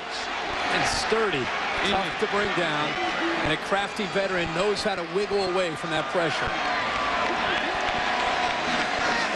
2nd and 10 from the 31, trying to send McClendon out of the gun up the middle there. But he's stopped for a loss of a yard, and McClendon testing that leg, and I don't know if he can go. Just a shame. Such a talented back. Has fought off injuries his entire career, these first 2 years in Raleigh. He looks like he just tripped there. Yep. But he's healthy. And we've seen him. He is some player. This play stopped here as a paper airplane came down right where the offensive left guard was about to set up. So they stop it, reset the play clock. The reason he has such a bright future, even at the next level, is because they say his hands might be the best on the team. Not just a great running back who runs with good vision and toughness, but he's got great hands. They need to get to the 41 to keep the drive alive. Rivers throws a Cotchery, great catch, first down. It was 24 on that one. Jericho comes up with a big grab in front of Tavon Mott. On 3rd and long, there's nothing at all holding the linebackers, Eric Sampson, John Leake, and Leroy Hill, nothing in front of them. whatsoever. It's just they're going to have crossing routes up through the middle. They're just trying to find seams. What I want you to watch is there's nobody underneath to keep Sampson. What's preventing him from getting deeper to get in between Phillip Rivers and the receiver from picking up the first down? There's nobody there. There's McClendon spinning and turning and puts a lot of pressure on that knee. They're going to give him 3 yards on the play. Eric Sampson made the tackle. Question mark if he would play tonight coming in. The player for that whip position, hybrid DB and linebacker, is in there now. And as we talked about Clemson injuries, I said that last pass was completed in front of Montz. Remember Travis Pugh, the center fielder, the guy who really gets them all in order in that back line. The free safety went out with a first half injury. Shoulders of 23, the safety closest to you as you watch 2nd and 8. Rivers throws to that side, shy of the first down to Richard Washington, sophomore out of Fort Myers, Florida. That time North Carolina State, Clemson came with a blitz in there, and Leroy Harris, number 64, picked it up beautifully. Harris was a state high school champion in wrestling with a 23-1 record. Boy, he picked up that linebacker and popped him right down. Nice-looking football player at 6'3", 285, a redshirt freshman. They say he could be the next great one around here. Graded out best against Wake, North Carolina, and Georgia Tech. Flag is down. Rivers thinking free play, going for it. Oh, touchdown, Richard Washington.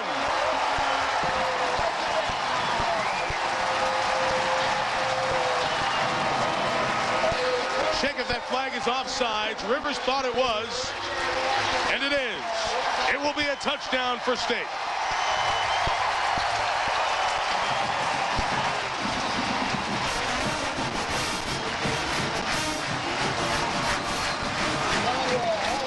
Second touchdown pass of the night for Rivers. First one for Richard Washington that he's caught.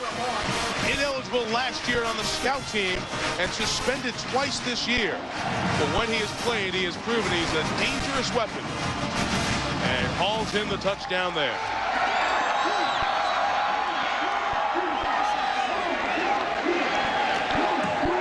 Tiger adds the extra point. It's 14-6, North Carolina State.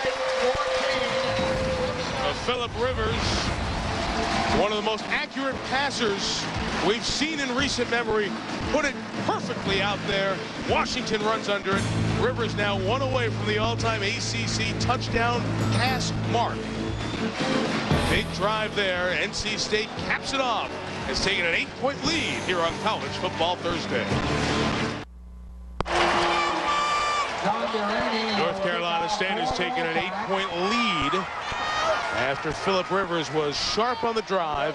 3 for 4, 68 yards, including the touchdown to Richard Washington. Well, Richard Washington's going to come down and go right down the sideline, and Tyrone Hill has got to do a better job at getting back in coverage. By not getting back, it prevents him from being able to make the play that he needs to make in order to get back and just knock the ball down. This is just a blown assignment. If you're in a third of coverage, you have the deep third. You cannot let anything get behind you. Remember when we were talking to Chuck Amato, he said this Richard Washington could be a superstar. 4'4", a redshirt freshman from Fort Myers, Florida. He said the only thing about him, he was so skinny, he has to run around in his shower to get wet.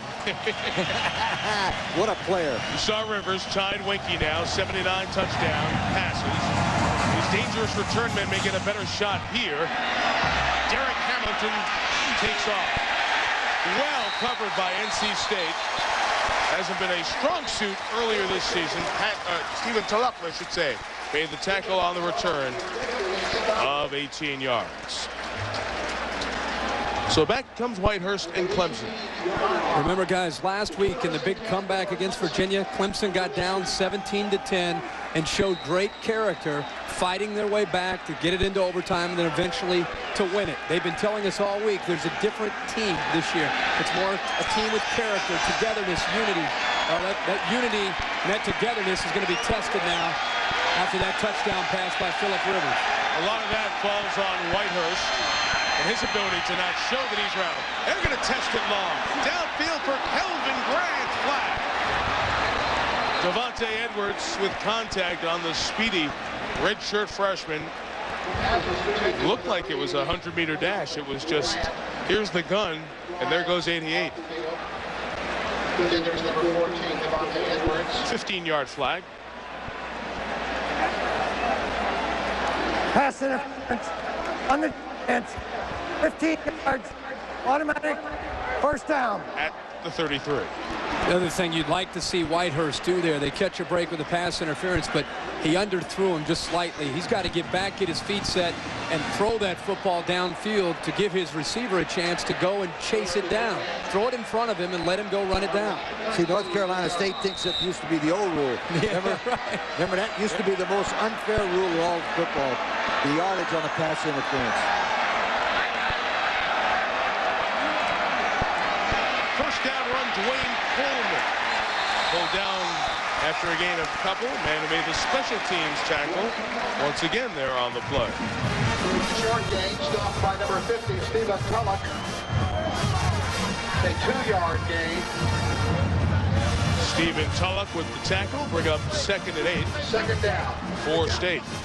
Stephen went to, Kirkillian High School in Miami. Same high school as fellow linebacker Pat Thomas. Same high school as the starting rover Andre Maddox. He's undersized as a freshman, but he gives great effort. They feel like he could be the next Dan Burnett here. Whitehurst gets away from the pressure, threw it too high, and incomplete for Coleman. Well, let's see if Chris Fowler can get Louisiana Lafayette its first win of the season. Chris? Instant classic in the making here is Jerry Babb on the old bootleg. Rolls in. They get within 1 point of Mexico State. They'll probably just kick the point. We're tied. We're in good shape until the snap, the hold. They miss it. That's why you're 0-7 Louisiana Lafayette. But still plenty of time to go, and we will continue to track this game diligently, fellas. Oh, look, they were going deep for the defensive two there. East Carolina, Army, SMU, Louisiana Lafayette. Among the teams without a win. This is third down. The throw is late over the middle and incomplete. Broken up by Freddie Autry-Lindsey, who made the 2 big touchdown plays in the 7-point win over Connecticut last week. And that was a sensational play because he didn't get pass interference because he reached over with his right arm in front of the receiver and knocked it down. That's normally a spot where you get pass interference. Nice play by Autry-Lindsey. Let's see if the Manny Lawson streak can continue. 4 block punts in his career. He's at the bottom of the screen, charging in there. Didn't lay out for that one. I think a little gun shy after the roughing the kicker earlier. That's fair caught at the 33. 32-yard kick, but Lawson and the defense did the job. Get the ball back to Rivers, who's going for an ACC record after this. ESPN's College Football Thursday, brought to you by Northwest Airlines and by Oppenheimer Funds, the right way to invest. Last time they were on the field, NC State scored. Richard Washington, 37-yard reception from Phillip Rivers, took a 1-point lead to 8. Washington back on the field as this drive starts for the Wolfpack from their own 34. And T.A. McClendon back in the game to the left of Rivers, who throws to McClendon. Good hands, good after the catch. Got it out to about the 41-yard line. Pickup of 6. The last drive kept alive with some good third down conversions, guys. Well, this third down tonight for Phillip Rivers. They're 7 of 9 tonight. This goes back to the first half. See all the crossing routes against man coverage, the accuracy. Phillip came into the game completing 72% of his passes, and he's shown the ability to come up and underneath. Here, the deeper ball downfield on third down to Cotry. Yeah, the big one. But this is the one that got the touchdown. Watch this pass to Richard Washington, right over the right shoulder. Beautiful job. Quick speed toss to Tremaine Hall just to get enough for the first down. They picked up 4, and they'll get it. Move the chains at the 45. Lee, when you see a quarterback like Rivers at 6'5" and that kind of size, he has the size to be an NFL quarterback. I think the question is going to be how that unorthodox delivery will hold up when he has to get it out quicker in the NFL. I don't think there's a problem with that. He throws the ball as good as all these other guys we've been watching. Leftwich, he throws it as well as he did, and he's still playing, although he's not winning at Jacksonville. But he's got better foot movement than I thought he had. Kid's an athlete.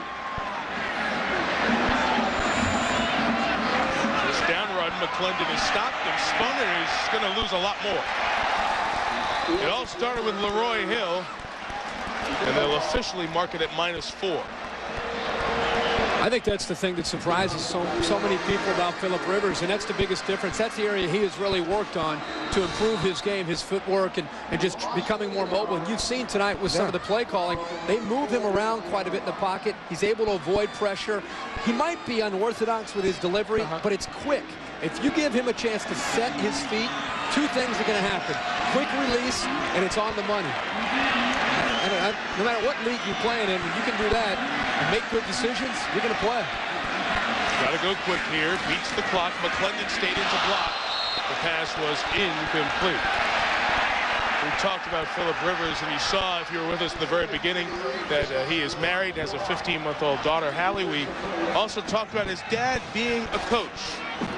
Here is Dad Steve, along with the rest of the Rivers family, as they settle in here to watch one of the final couple of games here. You know, Steve, the dad, is a high school coach, moved from Decatur to Athens in Alabama. Philip played at Athens, but the folks in Decatur still claim Philip Rivers, said his mom's from there. So even though those two are rivals, in Decatur and Athens tonight, they're watching Philip rooting him on. Rivers toss, third down high and incomplete. Intended for Cox. That contact was good. And Pugh came back in the game. During the break, Jerry Punch told us that Pugh, who was out with injury, was not going to come back, but put his pads back on to come back in the game after the last score, and he makes a big third down break up there. A lot of guys playing through pain tonight. It's a big game for him. TV. National TV. That'll do it. I never had a guy miss a national TV game. Austin Herbert to punt to Derek Hamilton. Nice catch by Herbert. Hamilton for the 14, reverse set up. It's flipped dangerously back, but still alive with Dwayne Coleman and doesn't go anywhere. Ooh. They lost 2 on the return, a kick of 45. Pat Thomas led the coverage.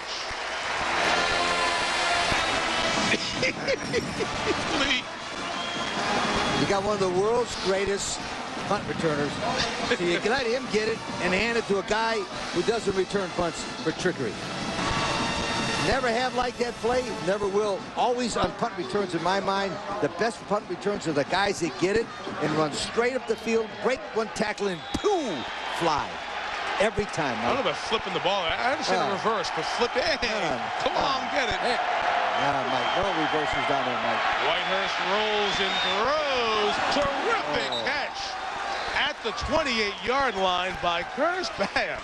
He picked up 18, sophomore out of New Orleans, 7th grab on the season. Woo. You got to get the receivers more involved. North Carolina State's gone to a different defense tonight, playing zone to prevent all those big plays. And this time, it's an over-under 8. He looks right over top of the corner, H.A. Davis, and makes the good throw. But they've got to find ways to get the ball into the hands of their receivers and their playmakers. Bam picks up 18. First and 10. Spinning run for Coleman. He is stopped. We have not seen Yusuf Kelly return. Mario Williams, freshman defensive end, made the play. Now, if I'm upstairs and I'm Brad Scott, I've got to have one play in my playbook that throws the ball to number 17, Kevin Youngblood. He's only the leading receiver in the entire football team with 38. We haven't called his name yet. He won the game last week against Virginia. Brad Scott, please find one play that 17 can catch one so we don't go home with a 0. Second down, toss is complete. Second catch of the drive, the band picks up about 8 yards. Remember, they are without Aries Curry, who's right there with Youngblood and Hamilton, the third leading pass catcher. Curry, out with injury, did not make the trip, but Youngblood has caught 38 balls and Hamilton 31 and kept off the mark here tonight. And don't forget, they're playing a defense in the last 4 games has allowed 409 yards per game through the air. Clemson came in tonight thinking they had a chance. North Carolina State's gone to a completely different package, being more conservative. Clemson's got to find a way to pick that apart. Haven't picked up one of these third downs yet. Time to pick it up. The pass is caught, and the receiver, Bam, got the first down. Again, a route just shy of the line, but the sophomore, who caught only 6 balls all year, has caught 3 on this drive. Dwayne Coleman, number 3, the tailback. He's not very big, 5'10", 190, but he picks up the blitzing outside linebacker right there. That young man is the reason why that play worked. He picked up the blitzing linebacker, moved him to the outside, and gave Whitehurst a lane to throw the football in.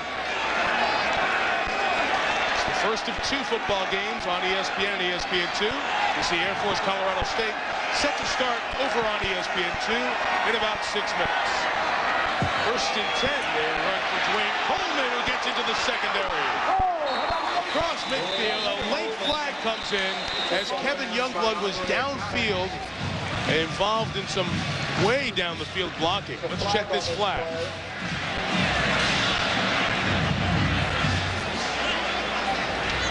Play gains 12 yards.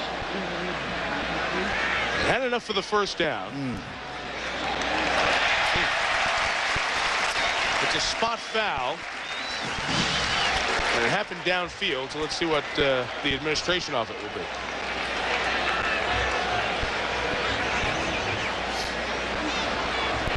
Could end up just right around the first down marker. Nope, it's going to come all the way back. They picked up the hold earlier. 10 yards. Still first down. It'll be the odd 1st and 7. Well, we talked about what's coming up later on tonight on ESPN. The weekend has a good one from the Big Ten, a good one from the ACC. After game day, Purdue and Wisconsin coming up at noon Eastern from Camp Randall, and then Bobby Bowden and Florida State take on this Virginia team that lost to Clemson in overtime this past Saturday. That available on ESPN HD as well. 7:45 Eastern the time. You guys are going to Madison, right? Oh, yeah. College Early game in day? the morning. Yeah. Can't wait. Right. Cabasa. Brats and eggs. 1st and 7. Whitehurst throws to his tight end, Williamson, and got a couple of feet in. It's a lot for 2 yards. We'll have 2nd and 5 ahead. Talk about the answer to this new defense that Chuck Amato has decided to play. We keep saying, get the ball to Youngblood, get the ball to, Derek Hamilton. Find a way to get the ball to your playmakers. But if North Carolina State's going to sit back, and especially in the I formation, and give you the running lanes, they're going to have to methodically move the ball down the field by running the ball when they get into that I formation. 4 receivers. Whitehurst toss incomplete. Kelvin Grant, who's only caught 2 balls coming into tonight, 1 earlier, couldn't bring that down. Jerry, what about Yusuf Kelly, the bruising running back for Clemson? Mike, they checked his left ankle in the middle of the 2nd quarter. They wanted to get an x-ray and just to make sure that everything was okay. At the halftime, Danny Poole, the head trainer for Clemson, worked on Yusuf. Word is he might come back in, but we have yet to see him yet here in the 2nd half. Good thing we have a doctor. Nobody better when somebody's hurt than Doctor. Nobody. 3rd and 5, needing to get to the 48.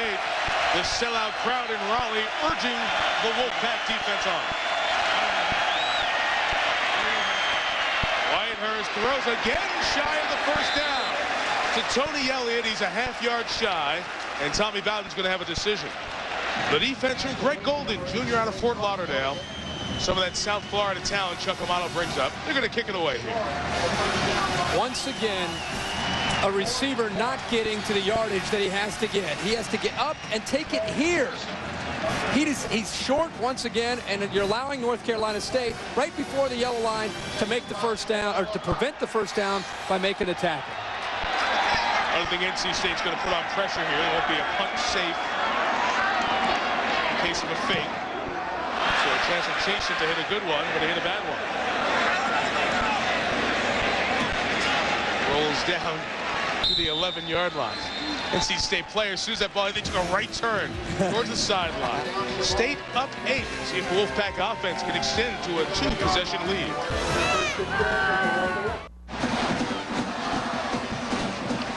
As North Carolina State takes over 1st and 10 from its own 11, worst field position of the night.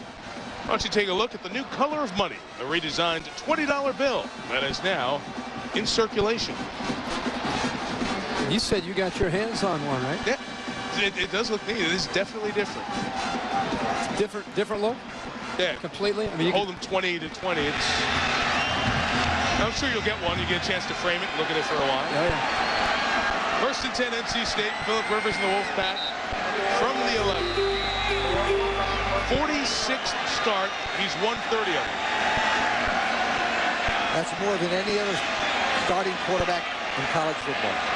Please don't get guys who get the keys to the car when they walk in for the first day. And off up the middle. Bouncing is McClendon. Getting through that knee injury, picks up 3 yards. Phillip Rivers able to handle it because he is so mature. Such a mature individual, in part because he's a dad. 15-month-old daughter, Hallie. Saw this earlier on the pregame with Trev Alberts. The daddy home there for an hour, but it's so cute that the little quarterback book happened to have a quarterback wore red and wore number 17. Remember, you guys, a son is a son until he takes a wife. A daughter is a daughter for the rest of her life. That is absolutely true. Don't forget that. Never gotten that one? Deflected, incomplete. That pass is incomplete. Let you guys forget that. When we were blessed with the birth of our daughter, that's the message Coach left me. That's right. It is so true. And, you know, Phillip, he handles all of that and all the time that takes, along with being the leader of this football team, and is able to manage it as best as possible. And people don't understand, in college football, that is very tough to do, to still be able to relate to what the average college student is going through socially and then go home to your wife and a child. He's a great leader, and he relates well to his players, and his players respect him. Clemson fans make noise on 3rd and 7. A swing to McClendon, a little wiggle. Not enough to get the first down. He's just shy, but a late hit flag is going to tag him 15. Oh. Trey Tate, who earlier forced the fumble on Rivers. Yes, Tommy, he's the one who's going to get flagged. So State will keep the drive alive.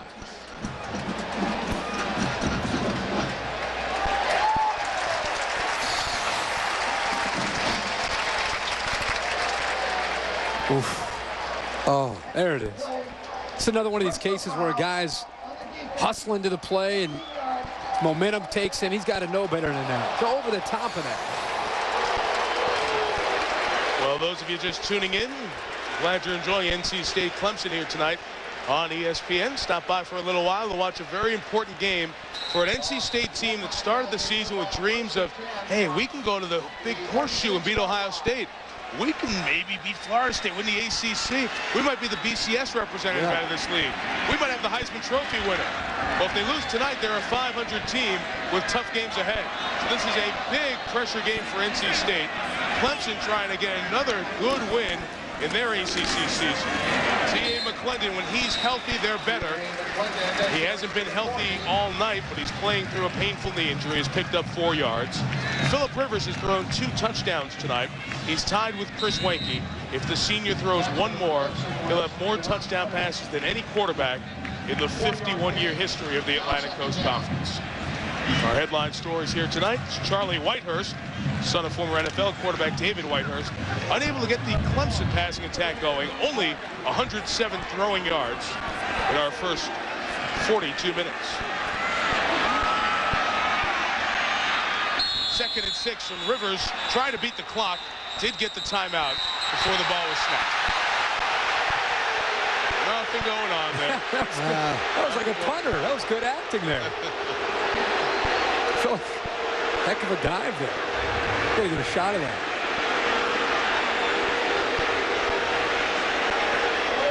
Oh, nope. They're going to get to delay a game before the timeout. Phillip thought he had the timeout. So did I, guys. Yeah, he's bummed about that.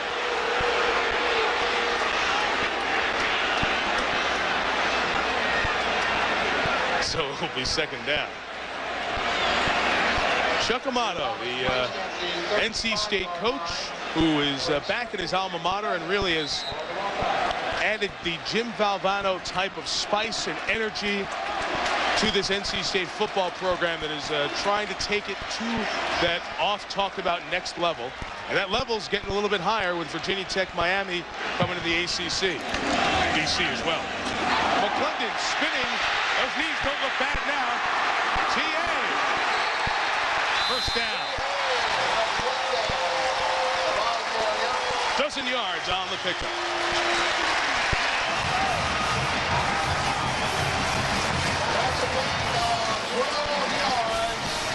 Some good moves here. Look at the spin move. And then he picks up some good blocks. 87, Avery Gibson makes a big block. Cotchery's blocking downfield. Perimeter blocking is so essential to get the big play out of your running game and to give your running back like T.A. a chance. Sean Locklear, the right tackle, number 54, was the reason why he could bounce it to the outside. He collapsed the right defensive end inside, and that's why he went to the outside. Locklear playing his 5th position at NC State. McClendon back to the spin move. Maurice Fountain was trying to take the ball away from him, gain of just a yard. Lee, you mentioned Locklear. You see it so often with players, usually 1 or 2 a game, but it's always worth mentioning because this kid came in, played tight end, moved him over to DN, then D tackle. Yeah, you know, we're going to move you to guard. And he played over there at guard. And then this year they said, Sean, we need you at tackle, buddy. There's his 5th position, 5 years through his senior career. And a guy who's made the adjustment, tells you he's an intelligent player as well as athletic. And one of those hidden stories so often buried in the line that makes you appreciate college football so well. Rivers throws to McClendon. He's down at the 48. Travis Pugh made the play. Rivers was rough. And this is going to be another first down. So a roughing the passer flag will take State into Clemson territory, and Rivers trying to keep this sellout crowd behind the home team.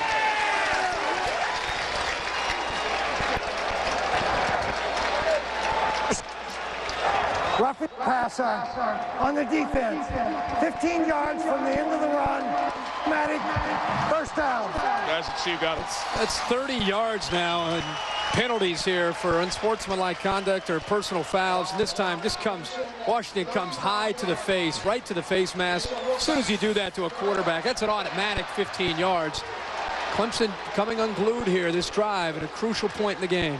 115 penalty yards, 75 of them coming on 5 15-yard penalties. Personal fouls, pass interference. Not nice stuff. But Clemson defense aroused. Eric Coleman came in for Donnell Washington, the man who was flagged a moment ago, and drops him for a 2-yard loss. But you notice in this drive that they've got a little bit more balance, North Carolina State does. We're calling McClendon's name, a little swing pass, a little pass by Rivers.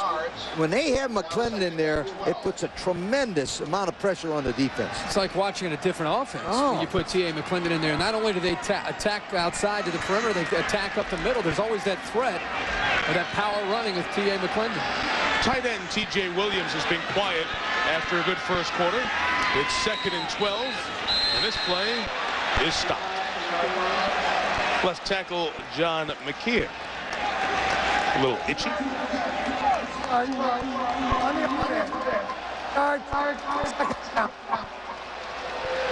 Lee, I remember you were, let's look here at Philip Rivers and his ability to spread it around here tonight. Well, Philip Rivers is one of the quarterbacks that you'll find in the country. He's not only accurate, but he's also able to distribute the football all over the place. Here within the first 15 yards, you can see the success that he's had up close. And then the big one down the right sideline.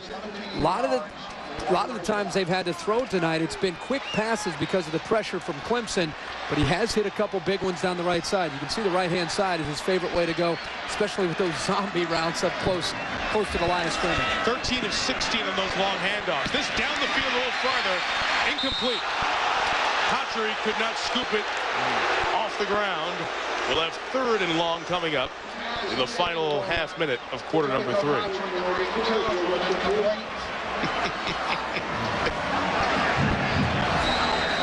Who's catching these balls? We mentioned that some of those 16 attempts out in the flat areas are like long handoffs. 5 to the running backs, 11 to the receivers. You know, and he's got some superstars like a guy like Jericho Cotchery and T.A. McClendon, but you can't lock in on 1 or 2 guys because they throw it around to everybody. There's an interesting stat. Up until this today, 46% of the time, 3rd down they make it. Tonight, 75%. Can they make it here? Yes! With Cotchery! First down at the 10. 31 yards.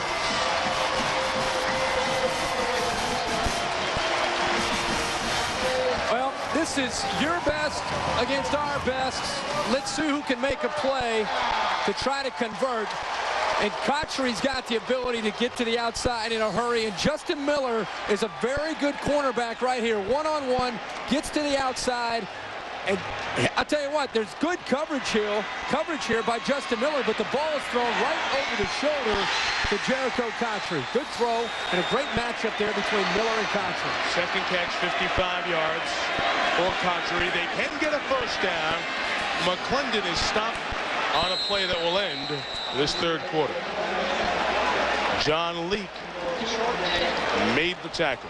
A fourth quarter where NC State had the longer possessions, controlled the game, looking for win 5 here in quarter 4. Who will get it?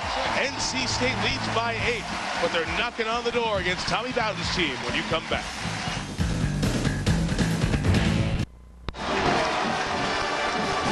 Off we go to the fourth quarter here on College Football Thursday. Mike Tirico, Lee Corso, Kirk Herbstreit, Dr. Jerry Punch. NC State leading here by 8.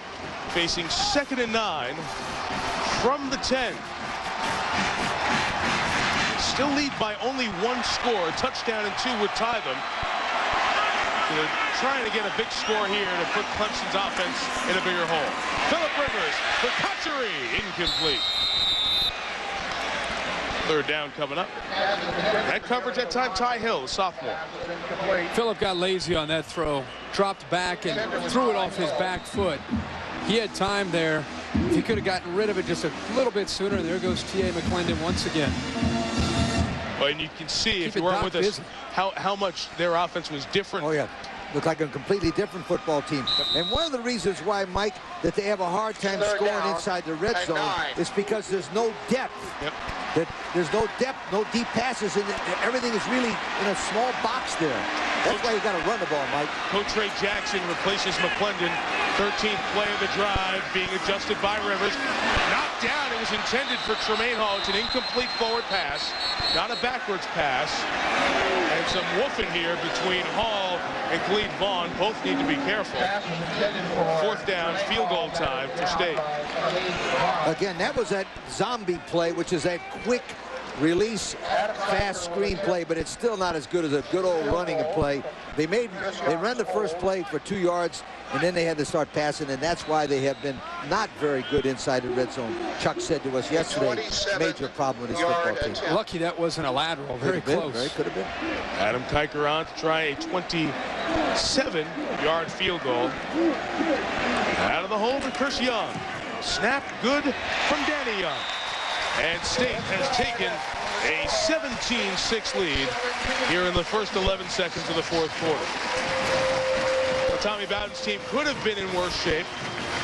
Trey Tate picked up a key late hit 15-yard penalty on that drive to keep it alive and allow it to go on for State to kick the field goal. Down here at this beautiful closed end of Carter-Finley Stadium. Dr. Jerry Punch, this is a place where you've spent a lot of time, and it looks far different than it did back in your playing days in the 70s. And Mike, the people here are very proud of that huge facility in the south end, the 103,000 square foot Wendell H. Murphy Football Center. It is a state-of-the-art facility, nothing better anywhere in the country, and they are very proud. It is a support facility. There is the large meeting rooms, the academic suites where the players can meet. There is a 15,000 square foot strength training and conditioning facility. That's the computer room where all the players can sit and study. It is an unbelievable facility. They went all over the country looking at facilities in the end zone, had the architects work for 2.5 years, and the Wendell H. Murphy family, a major benefactor of that one, 103,000 square feet, 5 stories high. Coach's offices overlooking the facilities here, overlooking the field at Carter-Finley Stadium. And Mike, it's just the beginning of what's going to happen here at Carter-Finley over the next few years. Next, we talked to Chuck Amato. The next project is where we're sitting will no longer be here. There'll be a beautiful 3-story press box with a nice more than one elevator that you don't have to walk up 800,000 steps to get up here. That's a nice play. Hey, keep the one request, keep the booth at this level. Oh, great place to do a game from, man. Beautiful. This stadium looks awesome. see if Clemson can make a play in the kicking game. They haven't yet. Miller is pushed out of bounds at the 25-yard line. And we've talked about Tommy Bowden's staff a little bit. One of his assistant coaches is a very familiar guy, Mike O'Kane, who was the head coach here at North Carolina State and a successful coach, taking them to bowl games 43-40 during his stay here from 93 to 99. I think Mike O'Kane would have been able to take this program the next step. Remember, they beat Florida State. If they would have been able to get these facilities built. Every time we came here to do a game, Mike was showing us the same drawings of this facility. They couldn't get it going. Finally, the impetus was there to get these from drawings to reality and help put more of a commitment behind this football program. Charlie Whitehurst getting rid of it. Threw it away.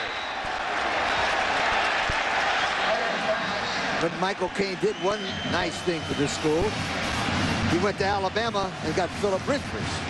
Yeah, it's an interesting story about the recruitment of Rivers that started with O'Kane, was helped by the former basketball coach, then athletic director Les Robinson, and in the interim between the coach hiring, and capped off by Chuck Amato the first day he got the job. And I think tonight Mike O'Kane is sitting here scratching his head as a quarterback coach at Clemson saying, what can we do to try to get our offense going? You got to give North Carolina State's defense a lot of credit for the adjustments that they have made coming into this game. Got to give the defensive coordinator a lot of credit. That is, and the head coach Chuck Amato. Because again, this is coming into the game. They were 116th in the nation in pass defense. It's not good. That's not real good. No. They'd given up 27 plays of over 20 yards. A good job by the center. The man who's been the starting center most of the way, Tommy Sharp, over there on the sideline, but the center caused that offside there on the first down. Dustin Fry, a redshirt freshman who's in there, was very quick to react to the players in the neutral zone. Plus 2nd and 5, long toss caught by Tony Elliott out of bounds at the 40-yard line, pickup of 10. Elliott had tragedy in his family, lost a parent to a drunk driving accident early in his life. Has fought for everything he has earned, and really a leader of the men around him. When the other wide receivers were asked to take a picture, Kevin Youngblood, Derek Hamilton, Aries Curry, the young guys said, come take a picture of us. He said, no, we're not doing anything without Tony Elliott. He is our leader. He means so much to us. The life lessons we've learned from him, the football lessons, great route runner, hard worker. These guys love 83 and include him in this Clemson wide receiver group that was very good last week and trying to pick it up here in the fourth quarter. Wayne Coleman run. Nowhere. 2nd down and 10 coming up. I'll show you what's been happening to get to NC State 17, Clemson 6. Here in this ACC game, T.A. McClendon's been in and out of the lineup. He's caught a touchdown, 63 total yards. But once again this season, injuries slowing McClendon. A knee injury in the second half. Meantime, Philip Rivers has tied Chris Weinke's ACC record, 79 career touchdown passes over his 4 years. This pass complete to Kevin Youngblood. You happy, Lee? Finally. To the 45, first down, pick up a 15. And if they do it again, sooner or later, he'll out-jump everybody. He beats Virginia with a jump ball. You got to get the ball in the hands of your playmakers, even if you got to make up plays in the grass. That was a good pass by Whitehurst and nice play by Kevin Youngblood. Well, it's taken them about a little over 3 quarters now to come up with ways to get the ball to Youngblood and Hamilton. Here they're having a little bit of success throwing the football. The 45, blitz pressure. Whitehurst hangs in, delivers once again. Youngblood right at the first down line at the 35. You know, guys, also as we look, Gregory Walker is in there at right tackle, 78. But I just saw 3 offensive linemen come in and 3 go out. Chip Myrick, a sophomore who hasn't played much and played more the last couple of games in there. Dustin Fry, redshirt freshman center. There's a lot of youth out there for Clemson as well. So even though there's a lot of pressure on this team to perform today, their future continues to improve as you look down the line.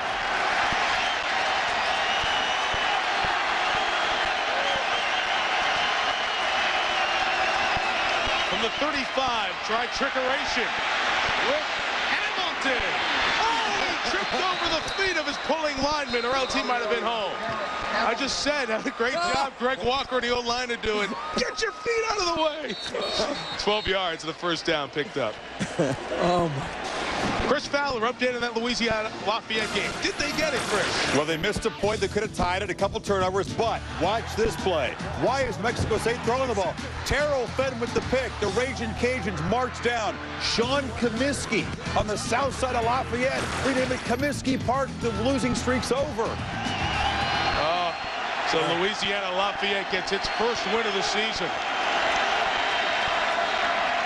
2nd and 1 for the 25. Whitehurst, quick toss. Once again, Youngblood. So Youngblood and Hamilton have touched it the last 4 times. They've moved from down here in NC State territory, knocking on the door of the red zone. Well, the reason why Youngblood is such a great athlete, he's got speed, but he's got great size. 6'5", 215 pounds, Kirk. And when he comes off the ball, he glides. You've got to try to keep the ball near this guy any way possible. 1st and 10 from the 20. Clemson's been a good red zone team in terms of touchdown production. They've thrown underneath a lot to Youngblood, also setting up maybe a fade to get by the corner. Line it up and run it for about 4 yards. Down to the 16-yard line. Let's go right back to Chris Fowler. It's like going to pay off that UL Lafayette story. Once again, the 9-game losing streak is over. There's the kick by Sean Comiskey. Ricky Bussell, a Clemson grad, the former Hokies assistant. Congratulations to him. Now there are only 4 winless teams in the country. Raging Cajuns. Going to be a party in Lafayette tonight. Thank you, Chris. Another game going on ESPN 2. Chris will keep an eye on that one for us as we go through the 4th quarter. Air Force Colorado State underway. 2nd and 5. Blitz picked up. Who's open? It's Youngblood. Right at the line. Got it. First down. Just outside the 10.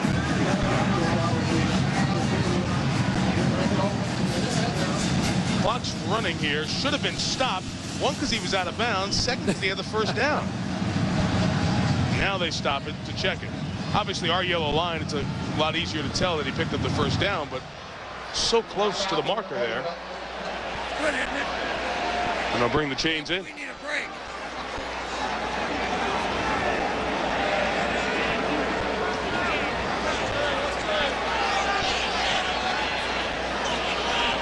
Chris mentioned the other teams without a win. SMU, Buffalo, East Carolina, and Army are now the 4 teams without a win in Division I. As we reach about the halfway point here in the season this week. First down. And Army's already made a change that Todd Berry is not going to be the coach anymore. And they're looking for a good young football coach who can get them in the position to be as good as Navy and Air Force. And one of those teams will get a win because Army and East Carolina play this week.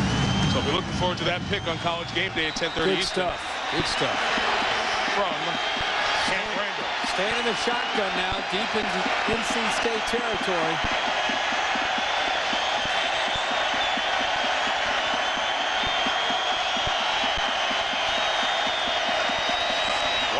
Fires middle, incomplete. That ball got into the body of Hamilton, and he couldn't pull it down. Jerry Punch. Guys, at halftime, Tommy Bowden talked to his quarterback about shouting out the signal and said NC State is picking up our play. That's why they huddled much of the early part of the 3rd quarter. They have again reminded their quarterback, when you change the play, you turn around and tell the back, tell your players, but don't shout it out. NC State's picking up some of our plays, and we repeatedly are calling similar plays. They know what's coming. Now they look over to the sideline to get this one. He's got one-on-one coverage here. North Carolina State coming with a lot of blitzes deep in their territory. Delay of game. Delay of game. No play. No play. All the adjusting cost them 5. Delay of game. The offense. 5 yards. You asked me a long time ago if I like that system. I don't like it now. I didn't like it later, and I won't like it tomorrow. Because what it does is confuse your football team enough when you get down there in the red zone, find out the play you got, execute the thing, run the ball, or throw the pass. Forget about all that trickery stuff. Here's the look over.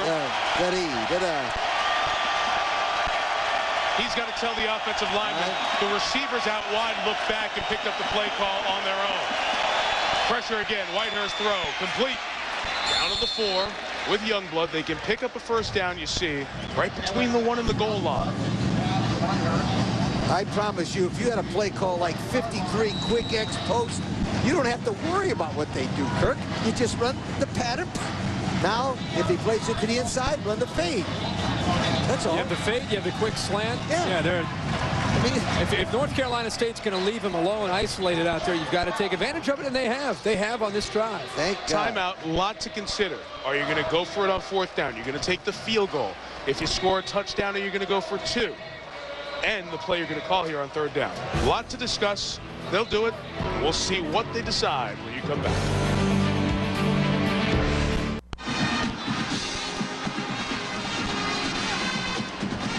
Clemson's band also made the trip by bus, just like the Clemson players did. Bus, not a plane. It's a lot longer trip with the new security regulations to come by plane for a short in the conference jaunt. This is 3rd down. They can pick up a first down between the 1 and the goal line. Whitehurst is flush, trying to get rid of it. Incomplete, and that's the best thing that could have happened there. Right. So it's 17-6. A field goal makes it an 8-point game, and that's what Bowden will go for. A kicker who he has lost some confidence in throughout the first 5-6 games, I should say. But Aaron Hunt is 2 of 2 tonight.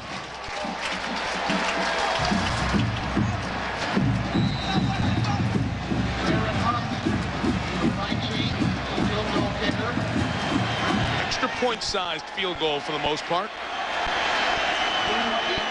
For the senior out of Oak Ridge, Tennessee. Officially 21 yards.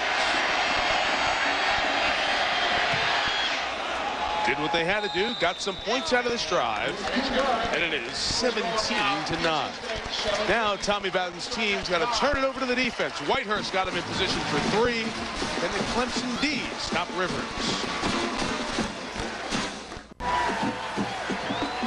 Each team has run 57 plays. Clemson 265 yards, NC State 263. Very tight game here tonight. Reminder, as soon as we're done, we will send you to SportsCenter. Back at our ESPN World headquarters in Connecticut. Obviously the recap, full coverage of the Game 7 showdown. Talk about the least of the NFC East, the Giants and Eagles. Playoff teams a year ago struggling. And fact or fiction, of course. I would assume that's Trev and Mark. Check in for that tonight. Jad Dean, one of 2 very good kickoff men in the game tonight. Ooh. As we said, touchback. So State will start from its own 20 with Phillip Rivers. Now with 10 minutes to go and an 8-point lead. Obviously chewing up the clock and holding on to the football is the goal now, and T.A. McClendon becomes a big part of that. Well, let's find out from Jerry Punch why T.A. McClendon's going out and coming back in here. Well, guys, apparently what normally happens if you have a floater in the knee, like a piece or a foreign body, off, say, a meniscus or something, and you can flex the knee can lock up. That's what happened in the first half. That's what happened in the last possession. He came off. He gets manipulated by David Faggenbaum, the orthopedic surgeon. The knee unlocks, and he's back in the ballgame. Tough guy to be going through all this. Not like his other injuries have completely healed either. Out of the gun, Sukachari, incomplete. Should have hit the ground right in front of the NC State bench. And they disagree. Ball back in there, slick. Yeah, he said, don't put that ball back in there, it's slick. He's not real happy with the ball boy right now. Keep that one out. Throw that ball away.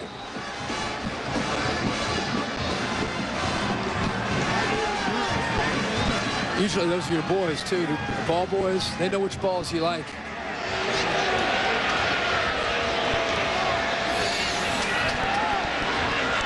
Ruled incomplete. You know, it looked like it hit the ground because he caught it at the point of the ball and it kind of pushed forward, for lack of a better word, in his hand. Lurched forward, the word I was searching for. Flag here. Snap. Delay of game on the offense. 5 yards, 2nd down. 2 of those. Uncharacteristic of Phillip Rivers.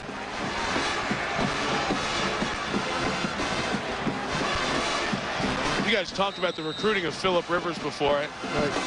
Les Robinson, remember the basketball coach at NC State, when he was waiting to hire Chuck Amato, he had to wait until after Florida State played in the Sugar Bowl. He got involved and talked to Philip and his dad, told him the whole situation. So we're going to hire a good coach. We just got to wait. And most people knew it would be Amato. And that was very important in the recruitment of Rivers, who was brought down here as he tried to scramble. So Donnell Washington with the pull down, and now an important third down.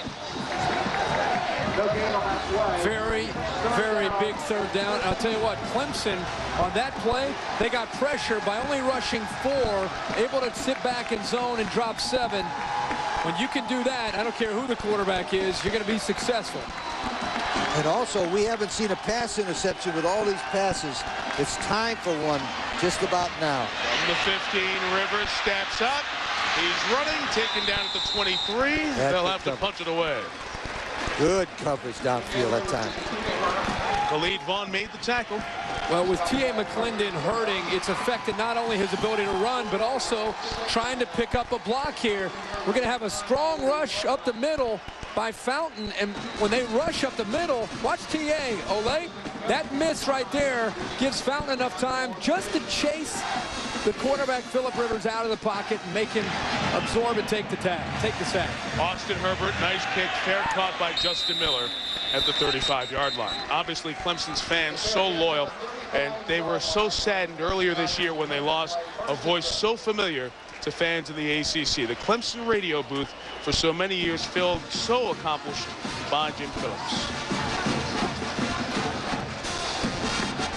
Passed away right after the first game, the second game, I should say, the first game of the season against Georgia was sudden passing. Man who had broadcast 400-plus Clemson football games and over 2,000 Clemson events, 1,000 Clemson basketball games, called women's basketball as well, among other sports, and was one of the great announcers in the country. Whitehurst's first down pass is complete. This is Elliott. He'll be taken out after a gain of 9. Those of you who didn't get the chance to hear Jim, chance to enjoy some of his greatness. Notre Dame has the lead. Tigers in possession at the 26-yard line of the Irish. Out it comes. Billy Lott on the misdirect. He keeps. Lott to the 20, 15. Lott at the 10, the 5. Touchdown! Well, there's a lot of orange in South Bend, Indiana, and right now it's all on its feet. The Tigers have come into South Bend, and they have defeated the Fighting Irish. Final score, Tigers 16, Notre Dame 10. One of the big wins for Clemson that Jim Phillips called over the years. Busting through, big run for Jasmine across midfield and out to the 40-yard line. And all the Clemson fans who are enjoying this season and watching the season go on, doing so certainly with a heavier heart, because as you folks know, wherever you live, the guy who calls your school's games is as big a part of your school as the basketball coach and the football coach. He's the connection between you, the fan, and the teams, because he's there all the time. And Jim was one of the best, and he's missed by Clemson and missed by all of us who cover this game. 36 years, the dean of all the ACC broadcasters. One of the best. His Clemson Tigers on the march with a run up the middle again. It is Chad Jasmine right near a first down. So Yusuf Kelly out, but the power running game alive with Jasmine, listed as a fullback, but a former tailback. Twice in a row, you called it the power running, and it's the power game. Backside guard, Cedric Johnson coming around, leading the way through, and the fullback, of course, is going to lead up in there. And this is the way you block on just a simple power run. This is very rare to see Tommy Bowden football line up in the eye and take advantage of a defense sitting back guarding against the pass. And he has the second center, Dustin Fry, in there, redshirt freshman. Second right guard, Chip Myrick in there, sophomore from Atlanta. Those two guys are young football players that are moving off the ball very well. This is an emphasis in the offseason leading up to this year. They wanted to become more physical. They wanted to be able to run from the eye and have that versatility as an offense, not just to spread you out with 4 receivers, but get tough up front when they had to and run from that eye formation. They've been able to do this tonight. One of the risks to the spread offense, it can make you soft. They got to line up and hit somebody in the mouth every once in a while. Jasmine again. This time State was more ready for it. A pickup of a couple. James Martin made the tackle. But back to Jasmine for a second. In the Humanitarian Bowl in 2001, he had 83 yards on 16 carries. Caught a touchdown against NC State here a couple of years ago. And he was a high school tailback who got bigger, became a fullback. But when they put him in that I formation, when they looked at it in the spring, they saw that he still had his speed left. So he can be a power back in the goal line area. They used him out a little bit deeper here. And they put Cliff Harrell, 36, 260-pound fullback in there. Yep. What's so good about being able to run out of the eye is it sets up play action out of the eye as well. There you go. Whitehurst down the middle. It's caught at the 5. Bobby Williamson, the tight end, has it. 1st and goal. A pickup of 23. His longest catch of the season, and he's shaken up. Just called for the play action pass. They set it up. The linebackers bit up on the fake because it's been successful, giving him that little pocket, the nice touch to go right over the top of Autry Lindsay and into the hands of Williams for a big 1st down to get the ball down to the 5-yard line.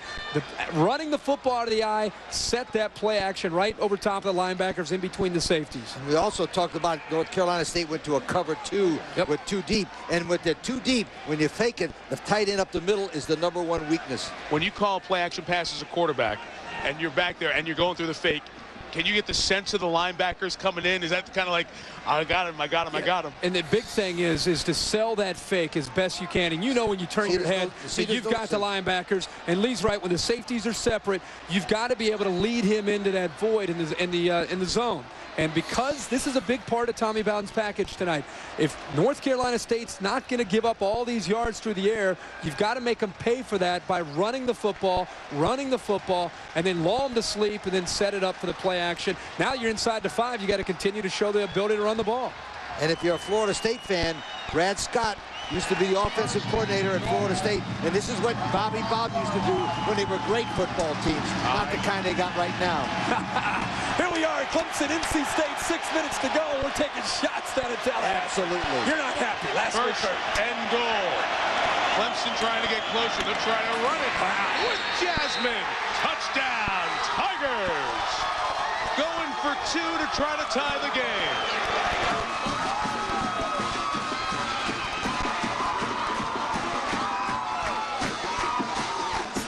Last 4 plays, and he's a happy man. Brad Scott, offensive coordinator, the power play. Backside guard, Cedric Johnson leading the way in there, along with Harold, the fullback, blowing people off the ball. And I'll tell you, there's a different feel when Chad Jasmine gets his hands on the ball this drive. And just think where old Cliff Harrell's from. 6'1", 260 from Tallahassee, Florida. You were trying to pay that off. Of course.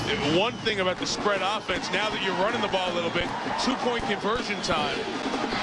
This is an offense that's really built for going for 2. First 2-point attempt all year for Clemson. They're gonna have to. Well, North Carolina State's going to call a timeout. Timeout for NC State. So NC State will set up its defense. 6:01, lots of time left. NC State had a dozen players on the field, so they had to get that timeout as well, not just to set the defense. 6-play, 65-yard drive to get them within 2. Why is the tone of this game changed a little bit here in the 4th quarter? Clemson throwing the ball to Youngblood and running the football. That's right. Throwing to Youngblood started it. Thank you very much. Get the ball to that great receiver, and just the team that runs the ball in the 2nd half will win this game. But they also the patience that Clemson showed. You know, this is a different feel this year with Clemson. They've shown tremendous. We're right here on our spot. They've shown tremendous character. Just let me finish real quick. We can hit a TV commercial timeout. But they've shown character, which is a little bit new for them. Last year they got down, they fought back. I think it's carried over into this game. They got down here in the 2nd half. They've stuck to their guns. They didn't panic. It's given them a chance. They settled for the field goal, came back, got the ball back, trusted defense, and now they've moved the ball into a position to get a 2-point conversion. We got a tie game. Let's go down to Jerry Punch down on the sideline, Doc. Chuck Amato is livid down here. He is talking to our referee. The plan was, he told his players, watch me. We will call a timeout as soon as Clemson lines up for the conversion. We will call a timeout. He was using the timeout signal on the sidelines, talking to his players on the field. The official then called a timeout, and he was upset, said, no, we didn't call a timeout. One official says we did. Chuck was arguing that signal never came through, but unfortunately the timeout was called, and now It will be Clemson ball as NC State has just burned a timeout. Wanted to use the timeout, but after they showed their hand first. Yes, he wanted to see what kind of formation he was going to be in like this.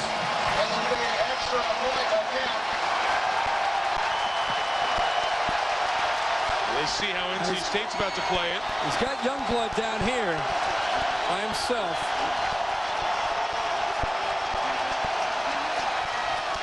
Starts the motion, lifts his leg, takes the snap to tie the game. Whitehurst did not get it. He tried to get Tony Elliott in the back. Troy Graham, came across the back with Garland Heath, and there is no two-point conversion. 17-15. Still plenty of game left. We'll see if Phillip Rivers and NC State can get the Wolfpack moving again on offense.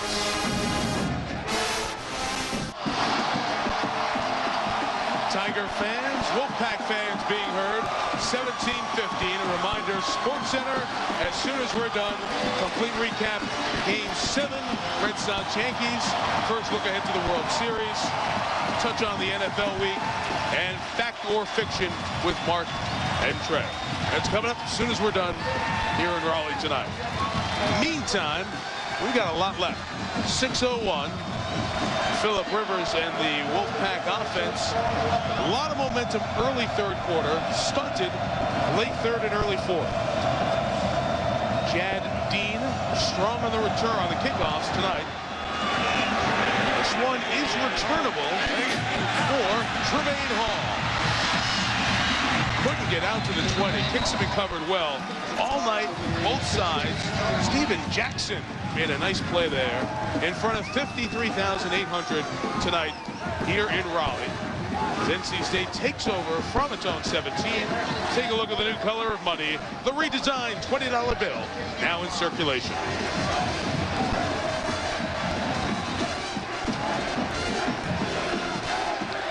Interesting, the bill takes up exactly 10 yards, too. I thought it was perfect. Very well. It's the 20 goes from the 15 to the 25. Stretching your dollar every day. McClendon in the game. TA, the outstanding sophomore back, hobbled with injuries all season and tonight. Runs it up the middle. Maybe a yard or two. That's about it. NC State last drive 3 and out. It allowed Clemson to get their hands on the ball. They went to the power running. NC State sitting back in cover 2. Only 7 guys up to defend the run. And it was the same play every time. Just a power G, backside guard, Cedric Johnson pulling around. Cliff Harrell ramming in there for a nice block up front. And I'll tell you, Chad Jasmine is giving this offense a different feel with his legs and with his strength. 2nd and 8. That's Tremaine Hall in motion. Rivers will throw. Nothing open. He just got rid of it. His double coverage got it out of his hands. And now we got the 3rd down coming up. And not much time off the clock. Now, I know McClendon is a good football player. But I found in my life, when a player is hurt, he doesn't do you any good. And there's a perfect example where the linebacker blitzed and T.A. McClendon was supposed to pick him up. He didn't pick him up, and he put the pressure on Rivers. I would get, I'm saying right now, not second guess, I get T.A. McClendon out and put Condre Jackson in there, somebody that's well. Well, that's happened the last 2 series. Maurice Fountain, number 99, a defensive end, lined up at linebacker. Here he comes again. 3rd and 8. They bring 4. McClendon leaks out as a receiver. Rivers throws over McClendon and nearly intercepted into a lot of traffic.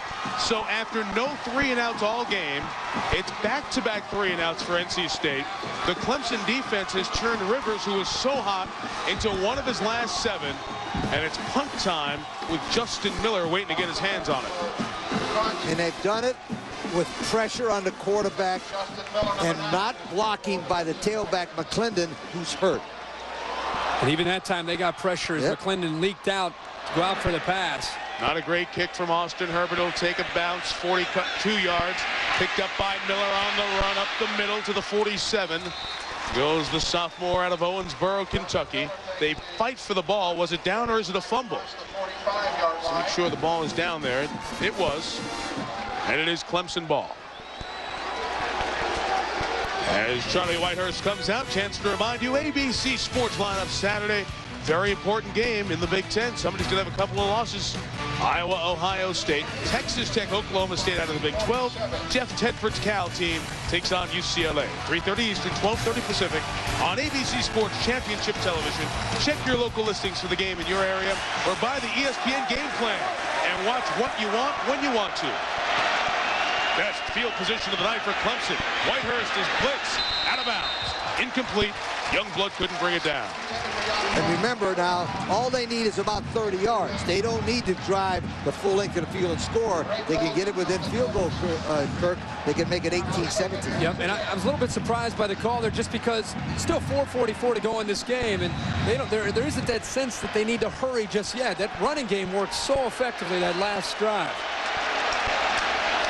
Game to the line in the eye. Check it out, come for a bench check. And even though they have their linebackers walked up into the gap, the safeties are still deep. Play past Whitehurst. Nothing open. He's sacked by Pat Thomas. 5th of the year for the kid out of Miami. 3rd and 18 coming up.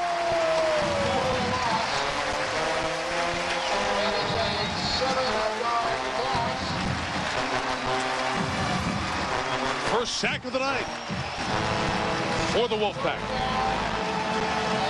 Like in that case, they played man under with 2 safeties deep. And when you do that, Whitehurst has to find the underneath people, the running backs, the tight end, anybody underneath to try to pick up against man-to-man coverage. 3-man rush becomes 4 as it's joined by Lawson. The throw is deflected and intercepted by Devontae Edwards off the Pat Thomas tip.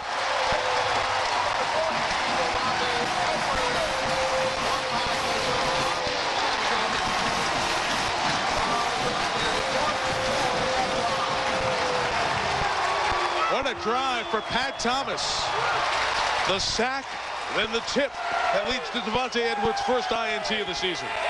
The depth of the linebacker, Pat Thomas, there on 3rd and 18. That was a smart move by him to get back and get as much depth as you possibly can, because you know that on 3rd and 18, they're going to have to get this ball thrown downfield to try to pick up the first down. Watch Thomas's eyes. He reads the quarterback in the tip there, and Devontae Edwards shows his experience as a receiver. He's got a great set of hands, and that was a nice pick off the deflection, but good depth there by Thomas to get back to bat that ball away. 37 catches the last 2 years for Edwards. Now McClendon, power running, injured player playing through pain. Got a half dozen for Chuck Amato's team. 2nd and 4, turning clock. Clemson 2 timeouts left. And that defensive linebacker, 52, Thomas, is one of 32 players that Chuck Amato's got from the state of Florida. That Killian High School is one of the best high schools down in Miami. And when you get a football player like that out of there, he's an athlete. We talked with him, Lee, in our meeting yesterday. He has a good look to him. He's the guy that you want on your side. Tough player and a great leader for this defense. Bobby Bowden's teams had success recruiting in South Florida. Chuck the chest, got him into Tallahassee. That time McClendon, slow to get started, is knocked down. Clemson will use one of its 2 remaining timeouts. Get down to 1 timeout left. Conserve time before this 3rd down. Really, really impressed with Maurice Fountain tonight, the junior. They have moved him all over the field. He's a defensive end, but they played him a lot at linebacker just by showing his versatility. But a great athlete making a lot of plays for Clemson. Pretty big play coming up. Oh, yeah. 3rd and about 4 or 5. See what State will do. See if Whitehurst can get it back. After the timeout, 3rd down.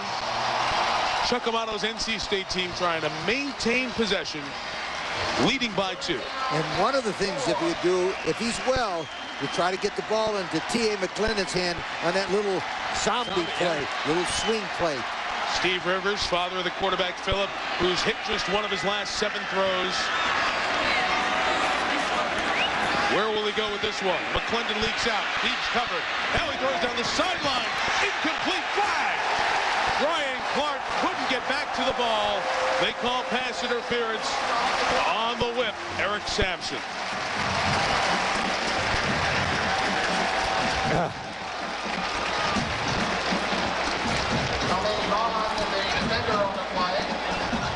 15 yards from the spot. Will take it down to the 35.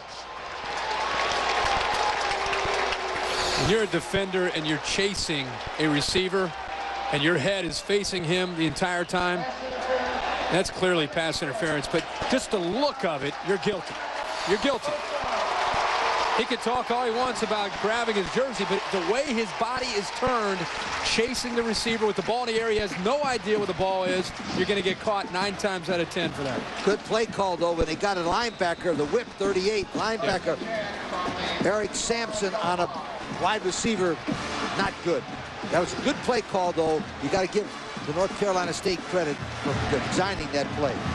So from the 35, Clemson has 1 timeout left. Rivers on the reverse. Tremaine Hall. Oh, is he inbounds? Yes. Lucky to be pulled down there. Jerry Punch down on the sideline. Guys, before the Virginia game, that man right there, 2-time Clemson All-American Michael Dean Perry, came in and talked to the Clemson team about getting your swagger, about being physical when the game was on the line. Well, Clemson got physical when the game was on the line and beat Virginia in overtime. Tommy Bowden was so impressed, and so were the players. They invited Michael Dean to come here tonight. He spoke to the team before the game about a minute and a half long, saying, when the game's on the line, guys, remember what we used to do at Clemson? You got to hit him in the mouth. You got to get physical. That's when it counts, the final 3 minutes.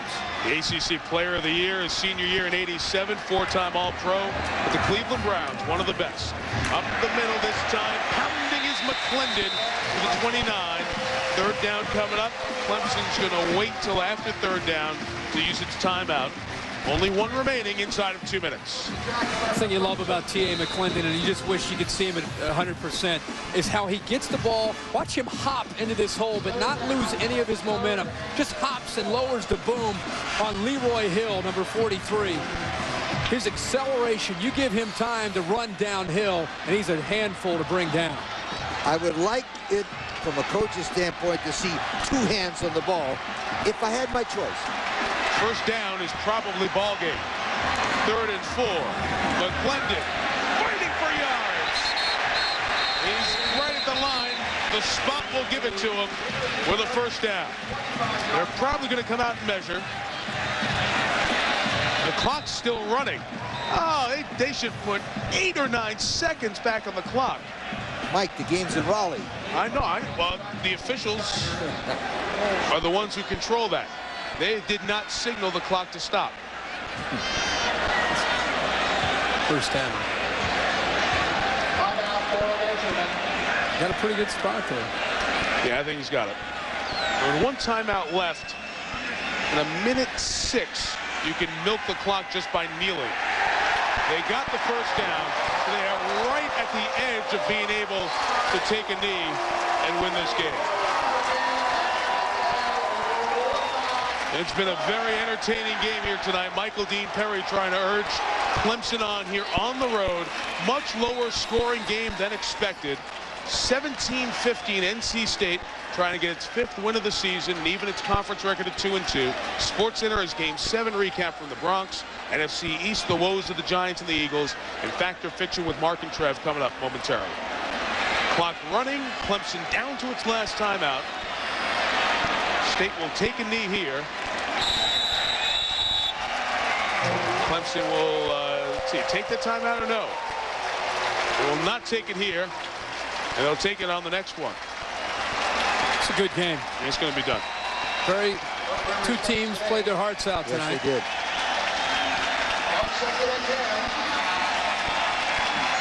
Now it's over. You got to burn that timeout after 1st down to have any chance of extending the game to the maximum. Our Wrangler player of the game, Philip Rivers, who will get, barring a miracle, his 31st win as the starting quarterback at NC State.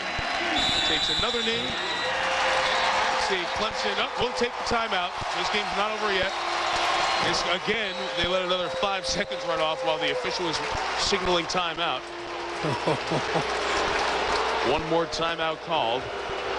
They'll have to snap it again with 10 seconds left before we go to SportsCenter. Guys, give me your thoughts on this one. I thought, as I said, I thought both teams played hard. It seemed like it took Clemson 3 quarters to really get a feel for an identity offensively. They finally went back to hitting Youngblood and establishing the run out of the eye and taking advantage of what North Carolina State's defense was doing. But it just took them 3 quarters. They wasted opportunities early in the game. A penalty marker was thrown for a personal foul after the play. Half the distance to the goal. First. This takes it to the 50, and this game was over anyway, so that will officially conclude festivities. Lee, your thought? Well, Clemson's got North Carolina next week. North Carolina has not been playing well. They can come back and win that football game, and then they go on forward. I think Clemson found themselves a pretty good football team in the second half. There's no question in my mind. If Rivers can get a running attack, this team's going to be tough to beat. It's Tommy Bowden talking to Eric Sampson, who picked up that pass interference there at the end of the game. Sampson wasn't supposed to play because of injury, played through pain and feeling more pain for the mistake with the pass interference at the end. One thing, congratulations to North Carolina State, but Clemson, a team that's been ridiculed for a lack of heart and a lack of dedication to the game. These guys played their hearts out tonight. They just came up a little bit short. NC State is 5-3, 2-2 in the league. Clemson's 4-3, 2-2 in the league. Tommy Bowden with a fine parting word for Joe Ryder, the official, on his way to go see Chuck Amato and say good night. As will we. We'll see you next week back here in the ACC. We're in Atlanta for Georgia Tech, Maryland. Good start to the college football weekend on College Football Thursday. NC State 17, Clemson 15. SportsCenter's next, and we'll be on SportsCenter, so hang around for more of us. For Kirk, Doc, Lee, this is Mike. This has been a presentation of ESPN, the worldwide leader in sports. For more, log on to ESPN.com. Keyword college football. Good night from the capital of North Carolina. And off we go to SportsCenter.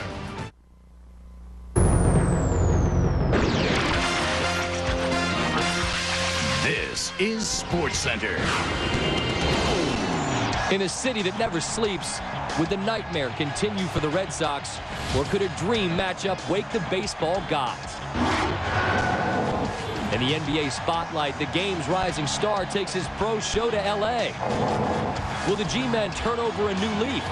Can a Titan topple the perfect Panthers? And the nation's top college team will lose on Saturday. Exercising all the demons on SportsCenter right now.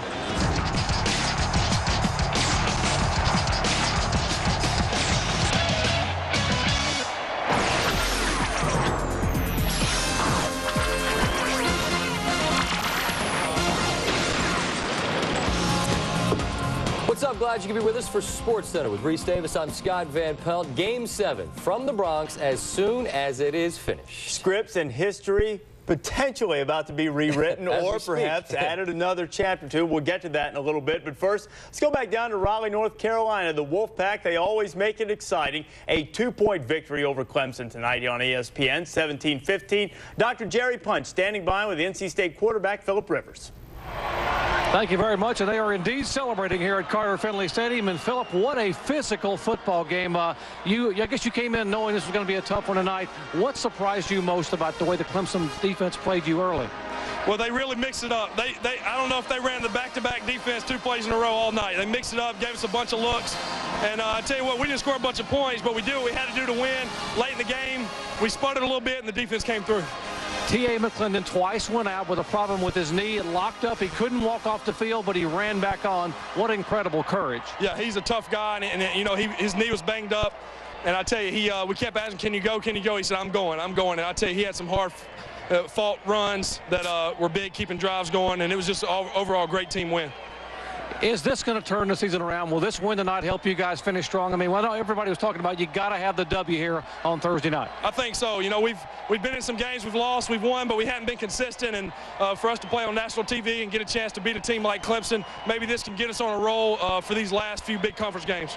In your mind, what are these teams' goals now? You had a couple of unfortunate L's early in the year, the loss at Wake Forest in the conference, the big loss, the heartbreaker at Ohio State. What can this team do down the stretch here in the final games? Well, you know, we got 4 games left. We're going to take it like four one-game seasons, one at a time, and then finish as high as we can in the conference. And there's a lot of ball left. And I tell you, we've shown a lot of great courage and character by staying together, and we just want to keep fighting and trying to win out. Let me show you courage and character, guys. Show me that hand. Where's your right hand? Take a look there from the very first part of the game. There's a hole in the back of his wrist. That is courage, character, and a lot of stamina by one Philip Rivers, who leads the Wolfpack to victory here tonight. Go celebrate, buddy. Congratulations, guys. Thanks a lot, Doc. Blood and gore.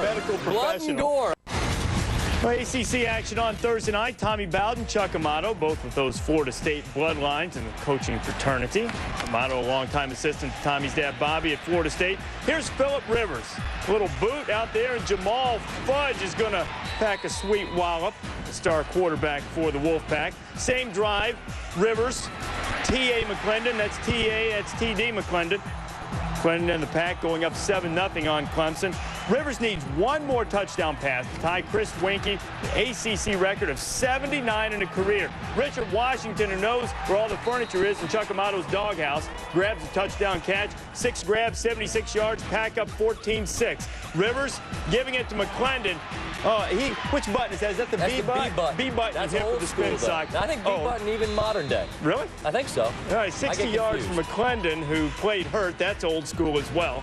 Rivers, Jericho Cotchery, one of his favorite targets, beautifully thrown ball, led to a Wolfpack field goal, but Clemson rallied against Virginia last week, and here they come again, running the football. Chad Jasmine, Clemson down 2, need a 2-point conversion here. And Tommy Bowden didn't ask me, Scott. I don't like sprinting field. There's not much room to work with down there. Yeah, they ran it down the field, run it in. Charlie Whitehurst tries to throw it in, didn't work. 2-point conversion, no good. Chuck the Chess team still up by 2. Clemson with one more shot. Whitehurst has his pass tipped, and it's intercepted by Devontae Edwards. Wolfpack, they win it by 2. Fact or Fiction, Dan, Trev, Mark.